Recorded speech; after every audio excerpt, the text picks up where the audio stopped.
Hi hello friends. Next പ്രൊഫഷണൽസിൻ്റെ പുതിയൊരു ബാച്ചിലേക്ക് എല്ലാവർക്കും സ്വാഗതം. നിങ്ങൾക്കൊക്കെ അറിയാവുന്നതുപോലെ പേപ്പർ 9 ആയിട്ടുള്ള operations management and strategic management നിങ്ങൾക്ക് കവർ ചെയ്യുന്നത് ഞാനായിരിക്കും. എൻ്റെ പേര് ജേക്കബ്. എൻ്റെ വീട് കോട്ടയം ജില്ലയിലാണ്. ഞാനൊരു ക്വാളിഫൈഡ് CMA ആണ്. അപ്പോൾ നമ്മുടെ സബ്ജക്റ്റിലേക്ക് കയറുന്നതിന് മുമ്പായിട്ട് നിങ്ങൾക്കൊരു ഓവറോൾ ഒരു ഐഡിയ, ഈ CMA ജേണി എങ്ങനെ പ്ലാൻ ചെയ്യണം എന്നൊരു ഐഡിയ ഞാൻ തരാമെന്ന് ഞാൻ ആഗ്രഹിക്കുന്നു. നിങ്ങളൊക്കെ ഇപ്പോൾ ഐദർ CMAയുടെ ഫൗണ്ടേഷൻ അല്ലെങ്കിൽ ക്യാറ്റ്, അതല്ലാന്നുണ്ടെങ്കിൽ ഡിഗ്രി കംപ്ലീറ്റ് ചെയ്തിട്ടായിരിക്കും CMA ഇന്റർമീഡിയറ്റിലേക്ക് വന്നിട്ടുണ്ടാവുക. അപ്പം നിങ്ങളുടെ ഒരു ബിഗിനിങ് ഫേസ് ആണ്, ഒരു ഇന്റർമീഡിയറ്റ് ഫൈനൽ ആ ഒരു ലെവലിലേക്ക് നിങ്ങൾ സ്റ്റാർട്ട് ചെയ്യുന്നതേ ഉള്ളൂ. അപ്പോൾ അവിടെ തന്നെ നിങ്ങൾക്ക് കുറേ ഡൗട്ടുകൾ ഉണ്ടാവും. ഇപ്പം ഞാൻ ഇപ്പോൾ CMA ക്യാറ്റ് കഴിഞ്ഞ് ഞാൻ CMA ഇന്റർമീഡിയറ്റ് ചെയ്യുന്ന സമയത്ത് എൻ്റെ മനസ്സിലുണ്ടായിരുന്ന കുറേ ചോദ്യങ്ങളുണ്ട്.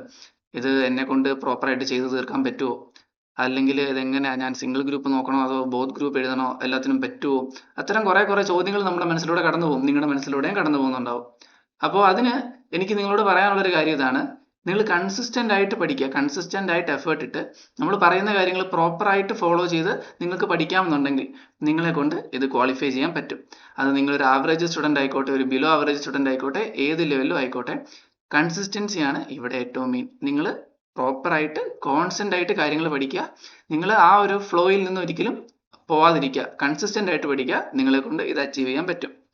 ഓക്കെ. അപ്പോൾ ആദ്യമായിട്ട് നമ്മുടെ ഈ പറയുന്ന CMAയുടെ കോഴ്സിന്റെ ഒരു സ്ട്രക്ചർ നിങ്ങൾക്ക് ഓൾറെഡി അറിയാവുന്നതായിരിക്കും. അപ്പോൾ ഞാൻ ജസ്റ്റ് ഒന്ന് പറയാം. നമ്മുടെ കോഴ്സ് എന്ന് പറയുന്നത്, നമ്മൾ ഫൗണ്ടേഷൻ അല്ലെങ്കിൽ ക്യാറ്റ് ഒരു 6 month കോഴ്സാണ് ആദ്യം നമ്മുടെ ബിഗിനിങ് ലെവൽ എന്ന് പറയുന്നത്. അത് കഴിഞ്ഞിട്ട് രണ്ടാമത്തെ ലെവലാണ് CMAയുടെ ഇന്റർമീഡിയറ്റ്. ഇന്റർമീഡിയറ്റിൽ 2 ഗ്രൂപ്പ് ഉണ്ട്. അത് കഴിഞ്ഞിട്ട് നമുക്കൊരു 15 month മാൻഡേറ്ററി ട്രെയിനിങ് പീരീഡ് ഉണ്ട്. അതിനുശേഷം നമ്മുടെ ഫൈനലിലും നമുക്ക് 2 ഗ്രൂപ്പാണ് ഉള്ളത്. അപ്പോൾ CMA ഇന്റർമീഡിയറ്റിനെ പറ്റി പറയാനാണെങ്കിൽ നിങ്ങൾക്ക് 2 രീതിയിൽ CMA ഇന്റർമീഡിയറ്റിലേക്ക് എത്താം. ഒന്നെങ്കിൽ നമ്മുടെ ഡയറക്റ്റ് എൻട്രി സ്കീം, നമ്മൾ ഡിഗ്രിയോ അല്ലെങ്കിൽ ഇക്വലൻ്റ് ആയിട്ട് മറ്റെന്തെങ്കിലും പ്രൊഫഷണൽ കോഴ്സുകൾ ചെയ്തിട്ടോ നമുക്ക് എന്ത് ചെയ്യാം, CMA ഇന്റർമീഡിയറ്റിലേക്ക് കയറാം. അതല്ലാന്നുണ്ടെങ്കിൽ ഫൗണ്ടേഷൻ വഴിയോ CMA ക്യാറ്റ് വഴിയോ നമുക്കത് ക്വാളിഫൈ ചെയ്തിട്ട് നമുക്ക് എന്ത് ചെയ്യാം, CMA ഇന്റർമീഡിയറ്റിലേക്ക് കയറാം. അപ്പോൾ ഈ ഒരു ലെവൽ നിങ്ങളുടെ എല്ലാവരുടെയും ഓൾറെഡി കഴിഞ്ഞിട്ടുണ്ടാവും. അപ്പം നിങ്ങളിപ്പോൾ CMA ഇന്റർമീഡിയറ്റ് ലെവലിൽ എത്തി നിൽക്കുകയാണ്. ഫൈനലിനെ പറ്റി നമുക്ക് പിന്നീട് ചിന്തിക്കാം. അപ്പോൾ നിലവിൽ നമ്മുടെ കയ്യിലുള്ളത് CMA ഇന്റർമീഡിയറ്റ് 2 ഗ്രൂപ്പ് ഉണ്ട്. ഗ്രൂപ്പ് 1 ഉണ്ട്, ഗ്രൂപ്പ് 2 ഉണ്ട്, 8 പേപ്പേഴ്സ് ഉണ്ട്. ഓക്കെ. അതിൽ ജസ്റ്റ് ഒരു ബ്രീഫായിട്ട് ജസ്റ്റ് ഒന്ന് എക്സ്പ്ലെയിൻ ചെയ്യാം. നിങ്ങൾക്ക് പേപ്പർ 5, 6, 7, 8 ഇതാണ് നിങ്ങൾക്കറിയാം, നിങ്ങൾക്ക് ഓൾറെഡി അറിയാവുന്നതാണെന്ന് എനിക്കറിയാം. ഞാൻ ജസ്റ്റ് ഒന്ന് നിങ്ങളുടെ അറിവിലേക്ക് പറയുന്നു എന്നേ ഉള്ളൂ. പേപ്പർ 5, 6, 7, 8 ഇത് ഗ്രൂപ്പ് 1ലെ പേപ്പേഴ്സ് ആണ്. 9, 10, 11, 12 ഇതാണ് ഗ്രൂപ്പ് 2ലെ പേപ്പേഴ്സ്. അപ്പോൾ ഈ ഓരോ പേപ്പറിന്റെ നേച്ചർ ഞാൻ നിങ്ങൾക്ക് ജസ്റ്റ് ഒന്ന് പറഞ്ഞുതരാം. അപ്പോൾ ഗ്രൂപ്പ് 1ൽ, അതായത് പേപ്പർ 5, 6, 7, 8 എന്തൊക്കെ കാര്യങ്ങളാണ് ഉള്ളതെന്ന് ചോദിച്ചാൽ, first paper business laws and ethics ആണ്. എൻറ്റയർലി ഒരു തിയറി പേപ്പറാണ്. നമുക്കത് തിയറി ആണുള്ളത്, പ്രോബ്ലം ഏരിയ അങ്ങനെയില്ല. അതിൽ തന്നെ നമുക്ക് കമ്പനീസ് ആക്ട് ഉണ്ട്, അതുപോലെ തന്നെ ഫാക്ടറീസ് ആക്ട്, അതുപോലെ ഇൻഡസ്ട്രിയൽ ആക്ട്, അതുപോലെ കുറേ എത്തിക്സിന്റെ കുറച്ച് ഏരിയകൾ എൻറ്റയർലി തിയറി ഏരിയയാണ്. Paper 6 financial accounting. ഇത് നമ്മൾ കുറേ ഏരിയാസ് നമ്മൾ ഓൾറെഡി +2 ഒക്കെ നമ്മൾ കവർ ചെയ്തിട്ടുള്ള നമ്മുടെ financial statements, balance sheet, P&L, അതുപോലെ തന്നെ പാർട്ട്ണർഷിപ്പ്, അതുപോലെ തന്നെ വേറെ കുറേ ചാപ്റ്റേഴ്സ്. ഓൾമോസ്റ്റ് ഒരു 90% പ്രോബ്ലം ഫോക്കസ്ഡ് ആണ് നമ്മുടെ ഫൈനാൻഷ്യൽ അക്കൗണ്ടിങ് എന്ന് പറഞ്ഞ പേപ്പർ 6 ഡിസൈൻ ചെയ്തിരിക്കുന്നത്. പേപ്പർ 7 നമ്മുടെ direct taxation and indirect taxation. ഇത് രണ്ടും എന്താണ്, ഒരു ബേസിക്കലി തിയറി ഉണ്ട്, തിയറി ബേസ് ചെയ്തിട്ടുള്ള പ്രോബ്ലംസ് ഉണ്ട്. അപ്പോൾ നമുക്കിത് തിയറി പ്രോബ്ലം കൂടെ മിക്സ് ചെയ്തിട്ടുള്ള ഒരു ഏരിയ ആണ്. എന്നാലും ഒരു 80% എന്ത് തന്നെയാണ്, പ്രാക്ടിക്കലി എങ്ങനെ ചെയ്യണം, പ്രോബ്ലംസ് എങ്ങനെ വർക്കൗട്ട് ചെയ്യണം എന്നുള്ള രീതിയിലാണ് ഈ പേപ്പറും ഡിസൈൻ ചെയ്തിരിക്കുന്നത്. അപ്പോൾ നമുക്ക് നോക്കിയാൽ മനസ്സിലാവും, ഫസ്റ്റ് പേപ്പർ തിയറിയാണ് മെയിനായിട്ട്, സെക്കൻഡ് പേപ്പറും തേർഡ് പേപ്പറും കൂടുതലും പ്രാക്ടിക്കൽ ഫോക്കസ്ഡ് ആണ്. പേപ്പർ 8 കോസ്റ്റ് അക്കൗണ്ടിങ്ങും ബേസിക്കലി പ്രോബ്ലം പേപ്പർ തന്നെയാണ്. അപ്പോൾ ഗ്രൂപ്പ് 1ൽ നമുക്ക് തിയറി പേപ്പറായിട്ട് മെയിൻ ആയിട്ടുള്ളത് ബിസിനസ് ലോസ് ആൻഡ് എത്തിക്സ് ആണ്. ബാക്കി 3 പേപ്പറും എന്താണ്, പ്രിഡോമിനൻ്റ്ലി പ്രാക്ടിക്കൽ അല്ലെങ്കിൽ പ്രോബ്ലം ഏരിയാസ് ആണ്. സെക്കൻഡ് ഗ്രൂപ്പിലേക്ക് വരുമ്പോൾ പേപ്പർ 9 നമ്മുടെ operations management and strategic management. ഇതിൽ സ്ട്രാറ്റജിക് മാനേജ്മെന്റ് എൻറ്റയർലി തിയറിയാണ്. ഓപ്പറേഷൻസ് മാനേജ്മെന്റിൽ തിയറിയും ഉണ്ട്, അതുപോലെ തന്നെ പ്രോബ്ലവും ഉണ്ട്. എന്നാലും ഓപ്പറേഷൻസ് മാനേജ്മെന്റിൽ കമ്പാരിറ്റീവ്ലി കുറച്ചും കൂടെ കൂടുതൽ നമുക്ക് പ്രോബ്ലംസ് ആയിരിക്കും ഉണ്ടാവുക. പേപ്പർ 10ലേക്ക് വരുമ്പം കോർപ്പറേറ്റ് അക്കൗണ്ടിങ് ആൻഡ് ഓഡിറ്റിംഗിൽ കോർപ്പറേറ്റ് അക്കൗണ്ടിങ് പ്രോബ്ലം ഏരിയ ആണ്, ഓഡിറ്റിംഗ് തിയറി ഏരിയ ആണ്. Paper 11 financial management and business data analytics problem പേപ്പറാണ്, ഇത് തിയറി ഏരിയ ആണ്. പേപ്പർ 12 മാനേജ്മെന്റ് അക്കൗണ്ടിങ് കൂടുതലായിട്ടും പ്രാക്ടിക്കൽ അല്ലെങ്കിൽ പ്രോബ്ലം ഏരിയ ആണ്. അപ്പോൾ ഇതാണ് നമ്മുടെ ഈ പറയുന്ന ഇന്റർമീഡിയറ്റിന്റെ സബ്ജക്റ്റിന്റെ ഒരു ഒരു സ്ട്രക്ചർ എന്ന് പറയുന്നത്. നമുക്ക് 8 പേപ്പർ ഉണ്ട്. അതിൽ ഗ്രൂപ്പ് 1-ൽ 4 ഗ്രൂപ്പ് 2-ൽ 4 നമ്മുടെ ഗ്രൂപ്പിൽ നമ്മുടെ പേപ്പർ 9 ഗ്രൂപ്പ് 2-ലാണ് operations management and strategic management. Okay, അപ്പോൾ ഇതാണ് നമ്മുടെ ഒരു സിലബസിന്റെ നമ്മുടെ ഇന്റർമീഡിയറ്റിന്റെ ഒരു സ്ട്രക്ചർ എന്ന് പറയുന്നത്. അപ്പോൾ നമ്മൾ നമ്മുടെ സബ്ജക്റ്റിലേക്ക് കയറുന്നതിന് മുമ്പ് 1-2 കാര്യങ്ങളും കൂടെ പറയാം. നിങ്ങൾ എങ്ങനെ എക്സാമിനെ അപ്രോച്ച് ചെയ്യണം എന്നുള്ളത്. ഇപ്പം നമ്മളിപ്പോൾ സബ്ജക്റ്റ് സ്റ്റാർട്ട് ചെയ്യുന്നേ ഉള്ളൂ, എക്സാമിനെ പറ്റി ഒന്നും പറയാറായിട്ടില്ല, എങ്കിൽ പോലും ഞാൻ 1-2 കാര്യങ്ങൾ നിങ്ങൾക്ക് പറയാം. അതായത്, ഒന്നാമത്തെ കാര്യം, നിങ്ങൾ എക്സാം എഴുതുന്നത് അത് പാസ്സാവാനായിട്ടുള്ള ഇന്റൻഷനോടെ ആയിരിക്കണം. അതായത് നിങ്ങളിപ്പോൾ എന്ത് ചെയ്തു, അടുത്ത അറ്റംപ്റ്റിലേക്ക് നിങ്ങൾ രജിസ്റ്റർ ചെയ്തു, നിങ്ങൾ ക്ലാസ്സസ് ഒക്കെ കണ്ടു, നിങ്ങൾ പഠിച്ചിട്ട് ഒരു ലെവൽ ആയിട്ടില്ല, നിങ്ങളൊരു അറൗണ്ട് ഒരു 60% ഏരിയ ഒക്കെ നിങ്ങൾക്ക് കവർ ചെയ്യാൻ പറ്റിയിട്ടുള്ളൂ. എന്നാലും രജിസ്റ്റർ ചെയ്തതല്ലേ, വെറുതെ ട്രയൽ അടിച്ച് നോക്കാം, ടെസ്റ്റ് ചെയ്ത് നോക്കാം. ഒരിക്കലും അത് ചെയ്യരുത്. കാരണം എന്താണെന്ന് വെച്ച് കഴിഞ്ഞാൽ ഫസ്റ്റ് അറ്റംപ്റ്റിൽ നിങ്ങൾക്ക് ഒരുപാട് അഡ്വാൻറ്റേജസ് ഉണ്ട്. അത് നിങ്ങൾക്ക് ഈ പറയുന്ന രീതിയിൽ പിന്നീടുള്ള അഡ്വാൻറ്റേജ് മാത്രമല്ല ഞാൻ പറയുന്നത്, നിങ്ങളെ മെന്റലി ആണെങ്കിലും നിങ്ങൾക്ക് നല്ല രീതിയിൽ അത് അഡ്വാൻറ്റേജസ് ആണ് ഫസ്റ്റ് അറ്റംപ്റ്റിൽ ക്വാളിഫൈ ആവാൻ പറ്റിയാൽ. അത് എന്തുകൊണ്ടാണെന്ന് വെച്ച് കഴിഞ്ഞാൽ അത് ഇതിൻ്റെ ഒരു സൈക്കിൾ നോക്കിയാൽ നിങ്ങൾക്ക് മനസ്സിലാവും. അത് എങ്ങനെയാന്ന് പറഞ്ഞു കഴിഞ്ഞാൽ നമ്മുടെ CMAയുടെ എക്സാംസ് വരുന്നത് എങ്ങനെയൊക്കെയാണ്, ജൂണിൽ ഒരു അറ്റംപ്റ്റ് ഉണ്ടാവും, ഡിസംബറിൽ ഒരു അറ്റംപ്റ്റ് ഉണ്ടാവും. ഓക്കെ, ഇതിൽ ജൂണിൽ ഒരു സെക്കൻഡ് വീക്ക് അല്ലെങ്കിൽ ഡിസംബറിൽ ഒരു സെക്കൻഡ് വീക്ക്, ഇതാണ് നമുക്ക് നോർമലി എന്ത് വരുന്നത്, എക്സാമിൻ്റെ ഒരു പാറ്റേൺ വരുന്നത്. ഇപ്പം നിങ്ങൾ ഫസ്റ്റ് അറ്റംപ്റ്റ് സപ്പോസ് നിങ്ങളിപ്പോൾ പഠിച്ച് സ്റ്റാർട്ട് ചെയ്തു, ജൂലൈയിൽ സ്റ്റാർട്ട് ചെയ്തു, നിങ്ങൾക്ക് ജൂലൈ മുതൽ ഡിസംബർ വരെ, July, August, September, October, November 5 complete month ഉണ്ട് നിങ്ങൾക്ക് പഠിക്കാനായിട്ട്. ഓക്കെ, ഈ 5 കംപ്ലീറ്റ് മന്ത് കൊണ്ട് നിങ്ങൾ ഡിസംബറിലേക്കാണ് എയിം ചെയ്യുന്നതെങ്കിൽ നിങ്ങൾക്ക് പ്രോപ്പറായിട്ട് നിങ്ങൾ പഠിച്ചെത്തി എന്ന് വിചാരിക്കുക. നിങ്ങൾക്ക് 5 മാസം കൊണ്ട് പഠിച്ചെത്തി എന്ന് വിചാരിക്കുക. നിങ്ങൾക്ക് ഡിസംബറിൽ എക്സാം എഴുതാം. ഓക്കെ, സപ്പോസ് നിങ്ങൾ എന്ത് ചെയ്തില്ല, നിങ്ങൾക്ക് പ്രോപ്പറായിട്ട് പഠിച്ചെത്താൻ പറ്റിയില്ല, പക്ഷെ നിങ്ങൾ എന്തായാലും എക്സാം രജിസ്റ്റർ ചെയ്തതല്ലേ എന്ന് പറഞ്ഞ് നിങ്ങൾ എഴുതി. ഓക്കെ, എഴുതിയിട്ട് നിങ്ങൾക്ക് എന്ത് ചെയ്യാൻ പറ്റിയില്ല, ക്വാളിഫൈ ചെയ്യാൻ പറ്റിയില്ല എന്ന് വിചാരിക്കുക. ഇവിടെ നമുക്ക് ഉണ്ടാകുന്ന ഒരു എഫക്റ്റ് എന്താണെന്ന് ഞാൻ ആദ്യം പറഞ്ഞുതരാം. നിങ്ങൾ ഡിസംബറിലെ എക്സാമിൻ്റെ റിസൾട്ട് എപ്പോഴായിരിക്കും വരിക, ജാനുവരി കഴിഞ്ഞ് ഫെബ്രുവരി ഒരു ലേറ്റർ സ്റ്റേജ്, ഫെബ്രുവരിയുടെ ഒരു സെക്കൻഡ് ഹാഫിലായിരിക്കും വരുന്നത്. സപ്പോസ് ഒരു ഫെബ്രുവരി ഒരു 20th ഒക്കെ നിങ്ങൾ കണക്ക് കൂട്ടുക. ഒരു ഫെബ്രുവരി 20th നിങ്ങളുടെ എക്സാമിൻ്റെ റിസൾട്ട് വന്നു എന്ന് കരുതുക. പിന്നെ നിങ്ങൾക്ക് അടുത്ത എക്സാം എപ്പോഴാണ് വരിക, ജൂണിൽ ഒരു സെക്കൻഡ് വീക്കിൽ. ഓക്കെ, ഫെബ്രുവരി 20 മുതൽ ജൂൺ വരെ ഇനി എത്ര സമയമുണ്ട്, ഫെബ്രുവരി ഓൾമോസ്റ്റ് കംപ്ലീറ്റ് ആയി. സപ്പോസ് നിങ്ങൾ ഇവിടെ ക്വാളിഫൈ ആയില്ല, പിന്നെ മാർച്ച് മുതൽ കണക്ക് കൂട്ടി നോക്കുക, മാർച്ച്, ഏപ്രിൽ, മെയ്, 3 മാസം കഴിഞ്ഞാൽ 4ാമത്തെ മാസം നിങ്ങൾക്ക് എന്താണ്, അടുത്ത എക്സാം ആണ് വരുന്നത്. അപ്പോൾ ഇവിടെ നിങ്ങൾക്ക് ഉണ്ടാകുന്ന, നിങ്ങളിത് മെന്റലി എങ്ങനെ അഫക്റ്റ് ചെയ്യുമെന്ന് ചോദിച്ചു കഴിഞ്ഞാൽ, ഫസ്റ്റ് ഓഫ് ഓൾ നിങ്ങൾ എഴുതി കഴിയുമ്പോൾ നിങ്ങൾക്ക് ഒരു പ്രതീക്ഷ ഉണ്ടാവും, എനിക്ക് ക്വാളിഫൈ ആവാൻ പറ്റുമായിരിക്കും, ഒരു ചാൻസ് ഉണ്ട്. കാരണം നിങ്ങൾ ആദ്യമായിട്ടാണ് എക്സാം എഴുതുന്നത്. നിങ്ങൾ ഇതുവരെ എഴുതിയ എക്സാമിനൊക്കെ നിങ്ങൾക്ക് എന്തെങ്കിലുമൊക്കെ എഴുതി വെച്ചാൽ കുറച്ച് മാർക്കുകൾ അവിടെ ഇവിടെയൊക്കെ കിട്ടുമായിരിക്കും, അങ്ങനെ നമുക്ക് ക്വാളിഫൈ പോയേക്കാം. എങ്ങനെയാണ് ഇതിൻ്റെ ഒരു മാർക്കിംഗ് സിസ്റ്റം, അതിനെപ്പറ്റി നമുക്കൊരു ധാരണയില്ല. അപ്പം അതുകൊണ്ട് തന്നെ നമ്മൾ ജസ്റ്റ് ഓക്കെ നമുക്ക് കിട്ടുമായിരിക്കും എന്നുള്ള പ്രതീക്ഷയിൽ നമ്മൾ ഈ പറയുന്ന രീതിയിൽ റിസൾട്ട് വരെ വെയിറ്റ് ചെയ്ത് നിന്നു. അവസാനം ക്വാളിഫൈ ആവാൻ പറ്റിയില്ലെങ്കിൽ അടുത്ത എക്സാമിന് പ്രിപ്പയർ ചെയ്യാൻ നിങ്ങൾക്ക് 3 മാസം അല്ലെങ്കിൽ അതിൽ താഴെ മാത്രമേ ഉള്ളൂ.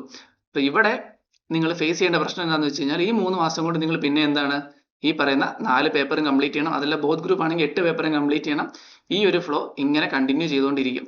ഇങ്ങനെയാണ് പലർക്കും എന്ത് ചെയ്യാൻ പറ്റാതെ പോയിട്ടുള്ളത്, ഫസ്റ്റ് അറ്റംപ്റ്റ് ക്ലിയർ ചെയ്യാൻ പറ്റാത്ത പലർക്കും ഒരു 4th അറ്റംപ്റ്റ് 5th അറ്റംപ്റ്റ് വരെയൊക്കെ നീണ്ടു പോയിട്ടുള്ളതിന്റെ കാരണം ഇതാണ്. അതുകൊണ്ടാണ് ഞാൻ ഫസ്റ്റ് ഓഫ് ഓൾ പറയുന്നു, ഒരിക്കലും നിങ്ങൾ ജസ്റ്റ് ട്രൈ ചെയ്ത് നോക്കാമെന്ന് പറഞ്ഞിട്ട് വെറുതെ പോയി എക്സാം എഴുതരുത്. നിങ്ങൾക്ക് എപ്പോഴാണോ കോൺഫിഡൻസ് ഉള്ളത് അപ്പോൾ എന്ത് ചെയ്യുക, എക്സാം പോയി എഴുതുക. നിങ്ങൾ 100% എഫേർട്ട് ഇടുക, കോൺഫിഡൻ്റ് ആകുമ്പോൾ പോയി എക്സാം എഴുതുക. അങ്ങനെയാണെങ്കിൽ നിങ്ങൾക്ക് പ്രോപ്പറായിട്ട് നിങ്ങൾക്ക് പാസ്സായി പോകാൻ പറ്റും. ഇതാണ് ഞാൻ കണ്ടിട്ടുള്ള എൻ്റെ CMA ജേർണിയിൽ ഞാൻ ഏറ്റവും കൂടുതൽ ഫോക്കസ് ചെയ്തിട്ടുള്ള, ഞാൻ ഫോളോ ചെയ്തിട്ടുള്ള ഒരു പ്രിൻസിപ്പിളാണിത്.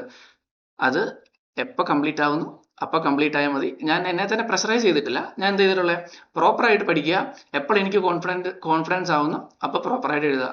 അങ്ങനെയാണെങ്കിൽ നിങ്ങൾക്ക് ഈ പറയുന്ന രീതിയിൽ സക്സസ്ഫുള്ളി നിങ്ങൾക്ക് നിങ്ങളുടെ എഫേർട്ട് ഇടുകയും ചെയ്യാം. അതുപോലെ തന്നെ ഈ പറയുന്ന ഒരു എക്സാം അല്ലെങ്കിൽ ഈ പറയുന്ന രീതിയിൽ ഒരു ഷോർട്ടർ പീരീഡ് കൊണ്ട് നിങ്ങൾക്ക് ഈ പറയുന്ന രീതിയിൽ ഫുള്ള് കവർ ചെയ്യണമെന്നൊരു ഒരു ടെൻഷനും നിങ്ങൾക്ക് വരില്ല. അതുകൊണ്ടാണ് ഞാൻ പറയുന്നത്, പ്രോപ്പറായിട്ട് പഠിക്കുക, സിസ്റ്റമാറ്റിക് ആയിട്ട് പഠിക്കുക. ഡിസംബറിലേക്ക് തന്നെ നിങ്ങൾ ഫോക്കസ് ചെയ്യുക. അതായത് ഫസ്റ്റ് അറ്റംപ്റ്റിൽ തന്നെ നിങ്ങൾക്ക് എഴുതാൻ പറ്റുമെന്നുള്ള രീതിയിൽ ഫോക്കസ് ചെയ്യുക. ഇൻ കേസ് പറ്റിയില്ല എന്നുണ്ടെങ്കിൽ നിങ്ങൾ എന്ത് ചെയ്യുക, കോൺഫിഡൻ്റ് ആയിട്ടിരിക്കുക.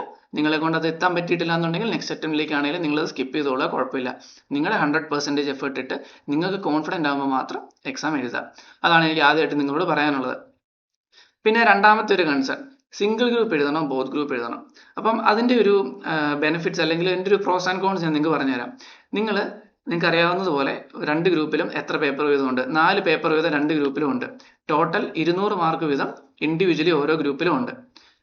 ഇതിൽ നിങ്ങളിപ്പോൾ ഫസ്റ്റ് ഗ്രൂപ്പ് അല്ലെങ്കിൽ സെക്കൻഡ് ഗ്രൂപ്പ് മാത്രമാണ് എഴുതുന്നതെന്ന് വിചാരിക്കുക. അപ്പോൾ ഇൻഡിവിജ്വലി ഓരോ പേപ്പറിനും, ഈ പറയുന്ന 4 പേപ്പറിനും ഇൻഡിവിജ്വലി നിങ്ങൾക്ക് മിനിമം പാസ് മാർക്ക് 40 മാർക്കാണ്. 40 മാർക്ക് മിനിമം നിങ്ങൾക്ക് സ്കോർ ചെയ്യാൻ പറ്റണം, എന്നാലേ നിങ്ങൾക്ക് പേപ്പർ ക്ലിയർ ആവുള്ളൂ. എന്നാൽ ഈ പറയുന്ന 40 മാർക്ക് വീതം 4 സബ്ജക്റ്റിന് നമ്മൾ കണക്കൂട്ടി നോക്കിയാൽ നമുക്ക് മനസ്സിലാവും 160 മാർക്സ് മതി. എന്നാൽ 160 ടോട്ടൽ കിട്ടിക്കഴിഞ്ഞാൽ നിങ്ങൾക്ക് എന്ത് ചെയ്യാൻ പറ്റത്തില്ല? ക്വാളിഫൈ ആവാൻ പറ്റത്തില്ല. നിങ്ങൾക്ക് എത്ര വേണം? മിനിമം 200 വേണം. ഇതാണ് നമ്മുടെ ഇൻഡിവിജ്വലി ഉള്ള ഗ്രൂപ്പിന്റെ സ്ട്രക്ചർ എന്ന് പറയുന്നത്. 200 മാർക്ക് ഇൻ ടോട്ടൽ വേണം, എന്നാൽ ഇൻഡിവിജ്വലി ഒരു സബ്ജക്റ്റിനും 40-ൽ താഴെ പോകാൻ പാടില്ല. ഓക്കെ. അതേസമയം ഇതാണ് സിംഗിൾ ഗ്രൂപ്പിന്റെ നമ്മുടെ ഒരു സ്ട്രക്ചർ എന്ന് പറയുന്നത്. ബോത്ത് ഗ്രൂപ്പ് വരുമ്പോൾ നമുക്ക് 8 പേപ്പർ വരുന്നുണ്ട്. അതുകൊണ്ട് 400-ന് പകരം നിങ്ങളുടെ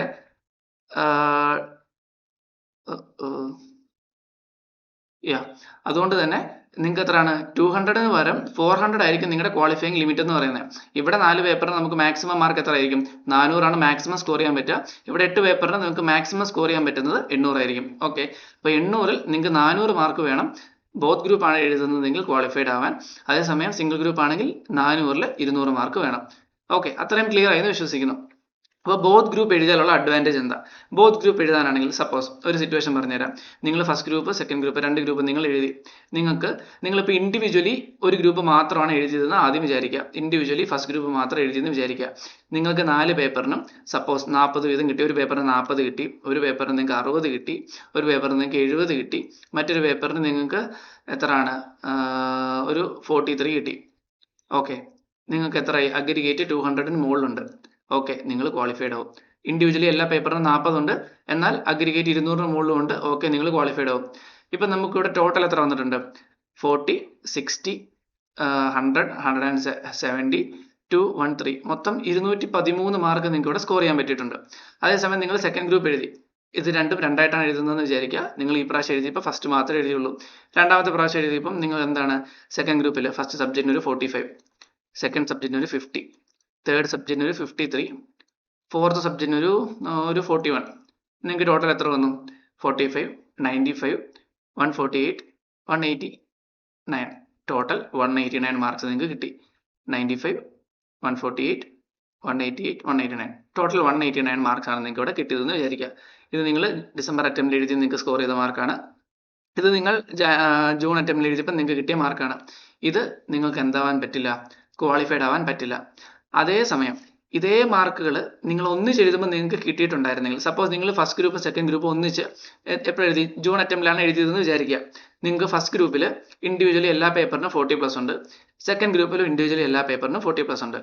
നിങ്ങൾക്ക് അഗ്രിഗേറ്റ് ഫസ്റ്റ് ഗ്രൂപ്പിൽ എത്ര ഉണ്ട്? 213 ഉണ്ട്, സെക്കൻഡ് ഗ്രൂപ്പിൽ 189 ഉണ്ട്. ടോട്ടൽ എത്ര വരുന്നുണ്ട്? ടോട്ടൽ 400+ വരുന്നുണ്ട്. ഇതാണ് നിങ്ങളുടെ സിറ്റുവേഷൻ എങ്കിൽ, നിങ്ങൾ ഇത് രണ്ടും ഒന്നിച്ചാണ് എഴുതിയിട്ടുള്ളത് എന്നുണ്ടെങ്കിൽ നിങ്ങൾക്ക് എന്താണ്? ഈ രണ്ട് ഗ്രൂപ്പും ക്വാളിഫൈ ആവാൻ പറ്റും.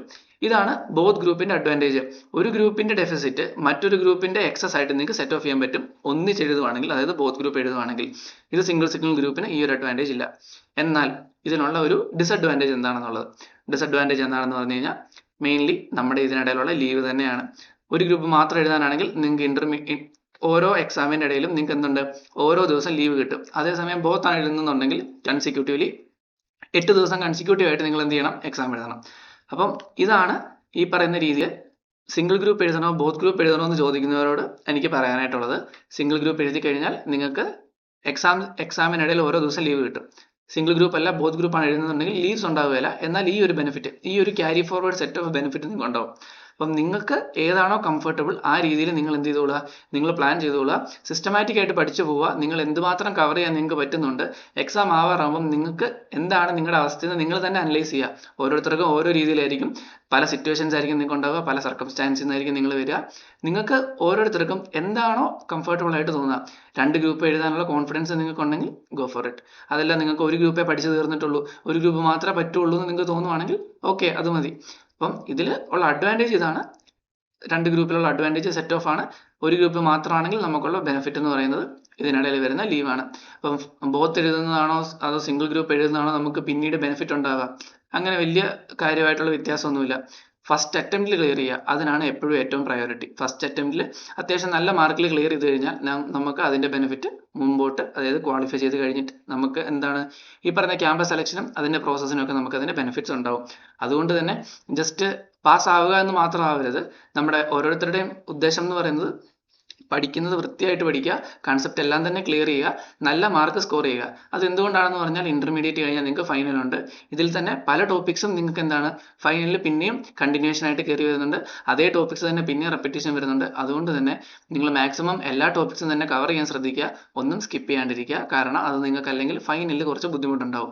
അത് മാത്രമല്ല, ഇത് കഴിഞ്ഞിട്ട് നിങ്ങൾ ജോലിയിലേക്ക് കയറുന്ന ഒരു ഫേസിലാണെങ്കിലും ഈ പറയുന്ന രീതിയിൽ നമ്മളിപ്പോൾ ഒരു ഫ്രഷറാണ്, നമ്മൾ ആ ഒരു ഫ്രഷർ എന്നുള്ള രീതിയിൽ നമ്മളോട് ചോദിക്കാൻ പറ്റുന്നത് ഈ പറയുന്ന തിയറട്ടിക്കൽ നോളജ് ആയിരിക്കും അവർ കൂടുതലായിട്ട് നമ്മുടെ അടുത്തുനിന്ന് അവർ എക്സ്പെക്ട് ചെയ്യുക. അവർ അതിൽ നിന്നായിരിക്കും ഫോക്കസ് ചെയ്ത് ചോദിക്കുന്നുണ്ടാവുക. അപ്പോൾ ആ ഒരു ഫേസിൽ നിങ്ങൾ ഈ പറയുന്ന രീതിയിൽ ഓക്കെ ജസ്റ്റ് അഡ്ജസ്റ്റ്മെന്റ് പഠിത്തത്തിൽ അങ്ങനെ അഡ്ജസ്റ്റ് ചെയ്ത് പോയി പാസ്സായി ആ ഒരു ഇതിൽ പോയി കഴിഞ്ഞു കഴിഞ്ഞാൽ നിങ്ങൾക്ക് എന്താണ് ഒരു നല്ലൊരു ക്ലാരിറ്റി ഉണ്ടാവില്ല എന്തൊക്കെയാണ് ഇതിലുണ്ടായിരുന്നത്, ഓരോ കൺസെപ്റ്റ് എന്താണ്. അപ്പോൾ ആ ഒരു രീതിയിൽ നല്ലൊരു ക്ലാരിറ്റി നിങ്ങൾ ബിൽഡ് ചെയ്യാൻ ശ്രമിക്കുക. അത് നിങ്ങൾക്ക് ഫ്യൂച്ചറിൽ ബെനിഫിറ്റ് ചെയ്യും. ഓക്കെ, അപ്പോൾ ഇത്രയും കാര്യങ്ങളാണ് എനിക്ക് നിങ്ങളോട് പറയാനുള്ളത്. കൺസിസ്റ്റന്റ് ആയിട്ട് എഫേർട്ട് ഇടുക, കോൺസ്റ്റന്റ് ആയിട്ട് പഠിക്കുക, നിങ്ങളെ കൊണ്ട് ഇത് പറ്റിയിരിക്കും. ഓക്കെ, അപ്പോൾ ഇതാണ് നമ്മുടെ ഒരു എക്സാമിൻ്റെ ഒരു സ്ട്രക്ചർ എന്ന് പറയുന്നത്. ഇനിയിപ്പം നമുക്ക് എന്ത് ചെയ്യാം, നമ്മുടെ operations management and strategic management എന്നുള്ള പേപ്പർ, അതിൽ എങ്ങനെയാണ് അതിൻ്റെ ഒരു സിലബസ്, അതിൻ്റെ ഒരു സ്ട്രക്ചർ എന്ന് നോക്കാം. അപ്പോൾ ഞാൻ ഓൾറെഡി പറഞ്ഞു നമ്മുടെ operations management and strategic management എന്നുള്ള പേപ്പർ. സ്ട്രാറ്റജിക് മാനേജ്മെന്റ് എൻറ്റയർലി ഒരു തിയറി ഫോക്കസ്ഡ് ഇതാണ്, എൻറ്റയർലി തിയറിയാണ്. നമ്മുടെ ഇതിൽ 40 മാർക്ക് 4 മൊഡ്യൂൾസ് ആണുള്ളത്. 10% ഈച്ചാണ് വെയിറ്റേജ് വരുന്നത്. അതിൽ നമുക്ക് 40 മാർക്ക് 10% വീതം ഓരോ ചാപ്റ്റേഴ്സിനും ഉണ്ട്. അതെല്ലാം തിയറിയാണ്. അപ്പം ഇത് തിയറി ഇൻറ്റൻസീവ് ആയിട്ടുള്ള ഏരിയ ആണ്. അതേസമയം നമ്മുടെ ഓപ്പറേഷൻസ് മാനേജ്മെന്റിലേക്ക് വന്നു കഴിഞ്ഞാൽ ഇവിടെ നമുക്ക് 60% ആണ് നമുക്ക് എന്തുള്ളത് ഓപ്പറേഷൻസ് മാനേജ്മെന്റിന് വെയിറ്റേജ് ഉള്ളത്. ഈ 60% മാർക്ക് അതിന് നമുക്ക് 7 മൊഡ്യൂൾസ് ഉണ്ട്. ഈ 7 മൊഡ്യൂൾസിന്റെ ഇൻഡിവിജ്വലി വെയിറ്റേജ് നമുക്ക് തന്നിട്ടുണ്ട്. ഇതിൽ തന്നെ മൊഡ്യൂൾ നമ്പർ 4ഉം അതുപോലെ തന്നെ മൊഡ്യൂൾ നമ്പർ 6ഉം ഏറ്റവും കൂടുതൽ വെയിറ്റേജ് ഉള്ള 2 ചാപ്റ്റേഴ്സ്. അത് ബേസിക്കലി പ്രോബ്ലം ഏരിയാസ് ആണ്, കുറച്ച് തിയറീസും ഉണ്ട്. എന്നാലും ഏറ്റവും കൂടുതൽ വെയിറ്റേജ് നമുക്ക് വരുന്നത് ഈ പറയുന്ന 20% വെയിറ്റേജും 50% വെയിറ്റേജും ചാപ്റ്റർ നമ്പർ 4ലും ചാപ്റ്റർ നമ്പർ 6ലുമാണ്. ബാക്കി എല്ലാ മൊഡ്യൂൾസും നമുക്ക് എന്താണ് ഈക്വലി ഉള്ള വെയിറ്റേജ് ആണ്. ഈക്വലി ഉള്ള വെയിറ്റേജ് എന്ന് പറയുമ്പോൾ എല്ലാ ചാപ്റ്റേഴ്സിനും നമുക്ക് എന്താണ് 5% വീതം വെയിറ്റേജ്. പിന്നെ മറ്റൊരു കാര്യം, നമുക്ക് എന്താണ് 100 മാർക്കിനാണ് ക്വസ്റ്റ്യൻസ് ഉള്ളത്. ഓക്കെ, ഐ അഗ്രി, 100 മാർക്കിനാണ് ക്വസ്റ്റ്യൻസ് ഉള്ളത്. അതിൻ്റെ ഒരു സ്ട്രക്ചർ എങ്ങനെയാണെന്നുള്ളത് ആദ്യം പറയാം. ഇപ്പോഴത്തെ ഒരു എക്സാമിൻ്റെ രീതി അനുസരിച്ച് നമുക്ക് 15 MCQ ക്വസ്റ്റ്യൻസ് ഉണ്ടാവും. 15 MCQ ക്വസ്റ്റ്യൻസിൽ 2 മാർക്ക് വീതം നമുക്ക് എന്താ ആദ്യത്തെ ഒരു സെറ്റിൽ ഫസ്റ്റ് മെയിൻ ക്വസ്റ്റ്യൻ എന്ന് പറയുന്നത് 15 MCQ ക്വസ്റ്റ്യൻസ് ആവും. 2 മാർക്ക് വീതം 30 മാർക്ക് ഇവിടെ കവേർഡ് ആവും. അതിനുശേഷം നിങ്ങൾക്ക് എന്താണ് ലോങ് ആൻസർ ക്വസ്റ്റ്യൻസ് ആണ് ഉണ്ടാവുക. നിങ്ങൾക്ക് 7 ലോങ് ആൻസർ ക്വസ്റ്റ്യൻസ് ഉണ്ടാവും. ഓരോ ക്വസ്റ്റ്യനും 14 മാർക്ക് വീതമായിരിക്കും ഉണ്ടാവുക.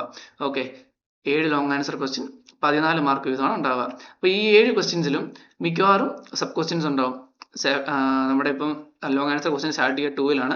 2A 2B അതുപോലെ 3A 3B അങ്ങനെ നമുക്ക് ഈ 7 ക്വസ്റ്റ്യൻസിലും സബ് ക്വസ്റ്റ്യൻസ് ഉണ്ടാവും. അപ്പോൾ നോർമലി വരുന്ന ഒരു വെയിറ്റേജ് എന്ന് പറഞ്ഞു കഴിഞ്ഞാൽ ഓരോ ക്വസ്റ്റ്യനും 7 മാർക്ക് വീതം, അങ്ങനെ ഈ പറഞ്ഞ 7 ക്വസ്റ്റ്യനിലും സബ് ഡിവിഷൻസ് ഉണ്ടാവും. അങ്ങനെയാണ് നമ്മുടെ ഒരു സ്ട്രക്ചർ വരിക. ഓക്കെ, അപ്പോൾ നമ്മുടെ എക്സാം 100ലാണെങ്കിലും നമുക്ക് ഈ പറയുന്ന ഓർ ക്വസ്റ്റ്യൻസ് ഉണ്ട്. അതായത് ഈ പറയുന്ന 7 ക്വസ്റ്റ്യൻസ് ഉണ്ട് നമുക്ക് ഇവിടെ അറ്റൻഡ് ചെയ്യാനായിട്ട്. ഈ 7 ക്വസ്റ്റ്യൻസിൽ നമ്മൾ എത്ര ക്വസ്റ്റ്യൻസ് അറ്റൻഡ് ചെയ്താൽ മതി? 5 ക്വസ്റ്റ്യൻസ് മാത്രം അറ്റൻഡ് ചെയ്താൽ മതി. ഈ 5 ക്വസ്റ്റ്യൻസിൽ 14 മാർക്ക് ഇൻറ്റു 5 എത്ര വരും? 70 മാർക്ക് ഇവിടെ കവേർഡ് ആവും. ഇങ്ങനെയാണ് നമ്മുടെ ഈ പറയുന്ന 100 മാർക്ക് എന്നുള്ള ഒരു ഡിവിഷൻ വരിക. നമുക്ക് ഈ പറയുന്ന ലോങ് ആൻസർ ക്വസ്റ്റ്യൻ 7 എണ്ണത്തിൽ നമുക്ക് 5 എണ്ണമാണ് അറ്റൻഡ് ചെയ്യേണ്ടത്. ഇതിൽ OM ആൻഡ് SM എങ്ങനെയാണ് ഇതിന്റെ ക്വസ്റ്റ്യൻ പാറ്റേൺ എന്ന് ഞാൻ പറഞ്ഞുതരാം. 15 മാർക്കിന് MCQ 15 ക്വസ്റ്റ്യൻ്റെ MCQs ഉണ്ടാവും. ഇതിൽ നമുക്ക് എന്തുണ്ട് OM-ൽ നിന്നും ക്വസ്റ്റ്യൻസ് ഉണ്ട്, SM-ൽ നിന്നും ക്വസ്റ്റ്യൻസ് ഉണ്ട്. ഇതിൽ കൂടുതലും OM-ന്റെ ക്വസ്റ്റ്യൻസ് ആവും. അതിൽ തന്നെ ഒരു 2-3 ക്വസ്റ്റ്യൻസ് എന്തായിരിക്കും പ്രാക്ടിക്കൽ ക്വസ്റ്റ്യൻസ് ആയിരിക്കും. ബാക്കി കൂടുതലും തിയറീസ് ആയിരിക്കും. SM എൻറ്റയർലി തിയറി ക്വസ്റ്റ്യൻസ് ആണ് MCQന് വരിക. ലോങ് ആൻസർ ക്വസ്റ്റ്യനിലേക്ക് വന്നു കഴിഞ്ഞാൽ 7 ക്വസ്റ്റ്യൻസ് ഉണ്ടാവും. ഈ 7 ക്വസ്റ്റ്യനിൽ ക്വസ്റ്റ്യൻ നമ്പർ 2 മുതൽ 3, 4, 5 2, 3, 4, 5 ഈ പറയുന്ന 4 ക്വസ്റ്റ്യൻസ്, ഈ 4 ക്വസ്റ്റ്യൻസ് ഓപ്പറേഷൻസ് മാനേജ്മെന്റിൽ നിന്നാണ് ചോദിച്ചു വരുന്നത്. റിമൈനിങ് 6, 7 2, 3, 4, 5 4 ക്വസ്റ്റ്യൻസ്, അതുപോലെ 6, 7, 8 ഈ പറയുന്ന 3 ക്വസ്റ്റ്യൻ, 6 മുതൽ 8 വരെയുള്ള ഈ പറയുന്ന 3 ക്വസ്റ്റ്യൻസ് സ്ട്രാറ്റജിക് മാനേജ്മെന്റിൽ നിന്നാണ് ചോദിക്കാറ്. SM നമ്മൾ ഓൾറെഡി പറഞ്ഞു, എൻറ്റയർലി തിയറിയാണ്. ഈ 3 ക്വസ്റ്റ്യൻസും സബ് ഡിവിഷൻസ് ഉണ്ടാവും. 7 മാർക്കിന്റെ ഒരു 6 ക്വസ്റ്റ്യൻസ് ആയിട്ടായിരിക്കും നോർമലി കണ്ടുവരിക. ഈ ക്വസ്റ്റ്യൻസ് ഫുൾ എന്തായിരിക്കും? തിയറീസ് ആയിരിക്കും. OMലേക്ക് വന്നു കഴിഞ്ഞാൽ നമുക്ക് തിയറി ഉണ്ട്, പ്രാക്ടിക്കൽ ക്വസ്റ്റ്യൻസും ഉണ്ട്. ഇതിൽ 2A 2B അതുപോലെ 3A ഈ 3 പാർട്ട് നോർമലി തിയറി ക്വസ്റ്റ്യൻസ് ആണ് ചോദിച്ചു വരിക. അതേസമയം ബാക്കി റിമൈനിങ് ക്വസ്റ്റ്യൻസ് 3B ആയിക്കോട്ടെ, 4A 4B ആയിക്കോട്ടെ, 5A 5B ആയിക്കോട്ടെ, ഇത് മുഴുവൻ നോർമലി ചോദിച്ചു വരുന്നത് പ്രാക്ടിക്കൽ ക്വസ്റ്റ്യൻസ് ആയിരിക്കും. അപ്പം ഇതാണ് നമ്മുടെ എക്സാമിന്റെ ഒരു സ്ട്രക്ചർ എന്ന് പറയുന്നത്. അപ്പോൾ നമ്മൾ ഇത് എങ്ങനെ ഫോക്കസ് ചെയ്യണം എന്ന് ചോദിച്ചു കഴിഞ്ഞാൽ നമുക്ക് ഏകദേശം ഒരു ഐഡിയ നോക്കിയാൽ മനസ്സിലാവും. 3B 4A 4B 5A 5B 7 മാർക്കിന്റെ എത്രയാണ്? ഒരു 5 ക്വസ്റ്റ്യൻസ് അറൗണ്ട് ഒരു 35 മാർക്കിനാണ് നമുക്ക് എന്ത് വരുന്നത്? OML നിന്ന് പ്രാക്ടിക്കൽ ക്വസ്റ്റ്യൻസ് വരുന്നത്. അതുപോലെ MCQസിൽ ഒരു 3 ക്വസ്റ്റ്യൻസ് ഒക്കെ നമുക്ക് ഓൺ ആൻ ആവറേജ് കണക്ക് കൂട്ടാം. അപ്പോൾ അറൗണ്ട് ഒരു 40 മാർക്കിനാണ് നമുക്ക് OML നിന്ന് പ്രാക്ടിക്കൽ, അതായത് OML നിന്ന് പ്രോബ്ലം ഉള്ളൂ, ഒരു പ്രാക്ടിക്കൽ സൈഡിൽ നമുക്ക് അറൗണ്ട് ഒരു 40 മാർക്കിന്റെ ക്വസ്റ്റ്യൻസ് ആണ് വരിക. ബാക്കി റിമൈനിങ് 60 അല്ല റിമൈനിങ് ഉള്ളത്. എന്തോരം ഉണ്ട്? ഓവർ ക്വസ്റ്റ്യൻസ് ഉൾപ്പെടെ നമുക്ക് മൊത്തം 128 മാർക്സ് ആണ് ഓൾ ടുഗദർ നമുക്കുള്ളത്. ഇതിൽ നമ്മൾ അറ്റൻഡ് ചെയ്യേണ്ടത് 100 മാർക്സ് മാത്രമാണ്. ഈ 100 മാർക്സിൽ, ഈ 128 മാർക്സിൽ അറൗണ്ട് ഒരു 40 മാർക്സ് ആണ് നമുക്ക് എന്തുള്ളത്? പ്രാക്ടിക്കൽ പ്രോബ്ലംസ് അല്ലെങ്കിൽ MCQസിൽ വരുന്ന പ്രോബ്ലംസും കൂടെ ഉള്ളത്. അതുകൊണ്ട് തന്നെ അറൗണ്ട് ഒരു 80 to 88 മാർക്സിന് എന്തുണ്ടാവും? തിയറി ക്വസ്റ്റ്യൻസ് ഉണ്ടാവും. അതുകൊണ്ട് തന്നെ തിയറി വളരെ ഇമ്പോർട്ടൻ്റ് ആണ്. ഇതിൽ തന്നെ MCQസിന് നിങ്ങളുടെ എക്സാമിന് നിങ്ങൾ ക്വാളിഫൈ ചെയ്യുന്നതിൽ MCQസിന്റെ റെലവൻസ് വളരെ കൂടുതലാണ്. നിങ്ങൾക്ക് 30 മാർക്ക്, അതായത് ടോട്ടൽ ക്വാളിഫൈ ആവാൻ നമുക്ക് മിനിമം വേണ്ട 40 മാർക്കിൽ 30 മാർക്ക് വരെ നിങ്ങൾക്ക് എവിടെ നിന്ന് സ്കോർ ചെയ്യാൻ പറ്റും? MCQവിൽ നിന്ന് സ്കോർ ചെയ്യാൻ പറ്റും. MCQവിന് നിങ്ങൾക്ക് ഇപ്പോൾ നിലവിൽ എനിക്ക് തോന്നുന്നു സ്റ്റെപ്സ് പോലും കാണിക്കേണ്ട ആവശ്യമില്ല. നിങ്ങൾ ബബ്ലിംഗ് ആണ് നിലവിലത്തെ സ്കീമിലുള്ളത്. നിങ്ങൾ എന്ത് ചെയ്താൽ മതി? പ്രോപ്പറായിട്ട് ആൻസർ കമ്പ്യൂട്ട് ചെയ്യുക, വർക്കിംഗ് നോട്ട് ചെയ്യുക. പ്രോബ്ലം ആണെങ്കിൽ വർക്കിംഗ് നോട്ട് ചെയ്യുക, തിയറി ആണെങ്കിൽ അതിൻ്റെ ആവശ്യം വരുന്നില്ല. നിങ്ങൾ എന്ത് ചെയ്താൽ മതി? പ്രോപ്പറായിട്ട് ബബിൾ ചെയ്ത് കൊടുത്താൽ മതി. നിങ്ങൾക്ക് നിങ്ങളുടെ ഒരു സ്ട്രാറ്റജി, ഇപ്പം ഞാൻ എക്സാമിന് പ്രിപ്പയർ ചെയ്തപ്പോഴാണെങ്കിലും എൻ്റെ ഒരു സ്ട്രാറ്റജി ഇങ്ങനെയായിരുന്നു. ഈ പറയുന്ന 30 മാർക്കിൽ അറ്റ്ലീസ്റ്റ് ഒരു 24 to 26 റേഞ്ചിൽ എന്ത് ചെയ്യാൻ പറ്റണം? എനിക്ക് എത്താൻ പറ്റണം. അതായത് ഒരു 12-13 ക്വസ്റ്റ്യൻസ് എങ്കിലും എനിക്ക് MCQവിൽ നിന്ന് സ്കോർ ചെയ്യാൻ പറ്റണം. അപ്പം അങ്ങനെ വന്നു കഴിഞ്ഞാലുള്ള അഡ്വാൻറ്റേജ് എന്താ? റിമൈനിങ് നമുക്ക് 70 മാർക്സിന്റെ ക്വസ്റ്റ്യൻ അറ്റൻഡ് ചെയ്യാനുണ്ട്. ഈ 70 മാർക്കിൽ നിന്ന് നമുക്ക് മിനിമം ഒരു 16 മാർക്ക് എങ്കിലും അച്ചീവ് ചെയ്യാൻ പറ്റിക്കഴിഞ്ഞാൽ നമുക്ക് എന്താണ്? പേപ്പർ ഇൻഡിവിജ്വലി ക്ലിയർ ചെയ്യാനായിട്ട് സാധിക്കും. അതുകൊണ്ട് തന്നെ നിങ്ങൾ എന്ത് ചെയ്യുക? MCQസിന് നല്ല റെലവൻസ് കൊടുക്കുക. മാത്രമല്ല മറ്റൊരു കാര്യം, MCQസിലുള്ള ഏറ്റവും വലിയ അഡ്വാൻറ്റേജ് എന്താ? 30 മാർക്കിന്റെ ക്വസ്റ്റ്യൻ ഉണ്ട്. 15 ക്വസ്റ്റ്യൻ 30 മാർക്ക്. നിങ്ങൾക്ക് ഒരു 15 to 30 മിനിറ്റ്സിൽ എന്ത് ചെയ്യാൻ പറ്റും? സുഖമായിട്ട് MCQ ക്വസ്റ്റ്യൻസ് കംപ്ലീറ്റ് ചെയ്യാൻ പറ്റും. ഒരു 30 മിനിറ്റിൽ നിങ്ങൾ ഈ പറയുന്ന രീതിയിൽ 30 മാർക്ക് നിങ്ങൾക്ക് കവർ ചെയ്യാൻ പറ്റുക എന്ന് പറയുന്നത് അത്ര ബാക്കി നമുക്ക് ലോങ് ആൻസർ ക്വസ്റ്റ്യൻസിൽ നിന്ന് അത്ര ഈസി ആയിട്ട് കിട്ടുകയില്ല. കാരണം ബാക്കി 70 മാർക്കിന് നമുക്ക് എന്താണ്? നമുക്ക് മൊത്തം 3 മണിക്കൂറിൽ അറൗണ്ട് 2.5 hours നമ്മൾ എന്തിലാണ് ഇൻവെസ്റ്റ് ചെയ്യുക? ഈ പറയുന്ന 70 മാർക്കിന്റെ പ്രോബ്ലംസ് സോൾവ് ചെയ്യാനായിട്ട്, പ്രോബ്ലംസ് ആയിക്കോട്ടെ തിയറി ആയിക്കോട്ടെ, അതിന് ആൻസർ ചെയ്യാൻ വേണ്ടിയിട്ടാണ് എടുക്കുക. അപ്പം അതുകൊണ്ട് തന്നെ MCQ നിങ്ങൾക്ക് ടൈം സേവിങ് ആണ്. അതുപോലെ തന്നെ ആൻസർ കറക്റ്റ് ആണെങ്കിൽ നിങ്ങൾക്ക് പക്കായിട്ട് ഫുൾ മാർക്ക്, അതായത് 2 മാർക്സ് നിങ്ങൾക്ക് ഷുവർ ആയിട്ട് കിട്ടും. ബാക്കി നിങ്ങൾ തിയറി ആണെങ്കിലും ശരി, പ്രോബ്ലം ആണെങ്കിലും ശരി, നിങ്ങൾ എൻറ്റയർലി എഴുതേണ്ട, നമുക്ക് അവർ എക്സ്പെക്ട് ചെയ്യുന്ന, ഇൻസ്റ്റിറ്റ്യൂട്ട് എക്സ്പെക്ട് ചെയ്യുന്ന എൻറ്റയർ ആൻസേഴ്സ് നിങ്ങൾക്ക് എഴുതാൻ പറ്റിയിട്ടില്ല എന്നുണ്ടെങ്കിൽ നമുക്ക് ഈ പറയുന്ന കംപ്ലീറ്റ് മാർക്സ് ഒരിക്കലും കിട്ടുന്നതല്ല. 1 മാർക്കല്ല 2 മാർക്കായിട്ട് അവിടെ എന്ത് വരും? കട്ടിങ്സ് വരുന്നതാണ്. അതുകൊണ്ട് തന്നെ MCQ എന്താണ്? നിങ്ങൾ പാസ്സാവുന്നതിൽ അല്ലെങ്കിൽ നിങ്ങൾക്ക് എക്സംഷൻ കിട്ടുന്നതിൽ MCQന് ഉള്ള റോള് വളരെ വലുതാണ്. അതുപോലെ തന്നെ എക്സംഷന്റെ കാര്യം അതുകൂടെ പറയാം. നിങ്ങൾക്ക് ഒരു സബ്ജക്റ്റിന് 60 മാർക്ക് അല്ല 60 മാർക്കിൽ കൂടുതൽ നിങ്ങൾക്ക് സ്കോർ ചെയ്യാമെന്നുണ്ടെങ്കിൽ അതിനെ നമ്മൾ എക്സംഷൻ എന്ന് പറയും. അതായത് സപ്പോസ് നിങ്ങൾ എന്ത് ചെയ്തു?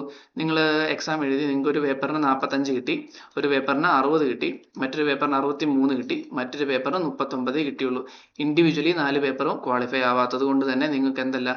ഗ്രൂപ്പ് ക്വാളിഫൈ ചെയ്യാൻ പറ്റത്തില്ല. എന്നാൽ ഈ രണ്ട് പേപ്പർ നിങ്ങൾക്ക് എന്തുണ്ട്?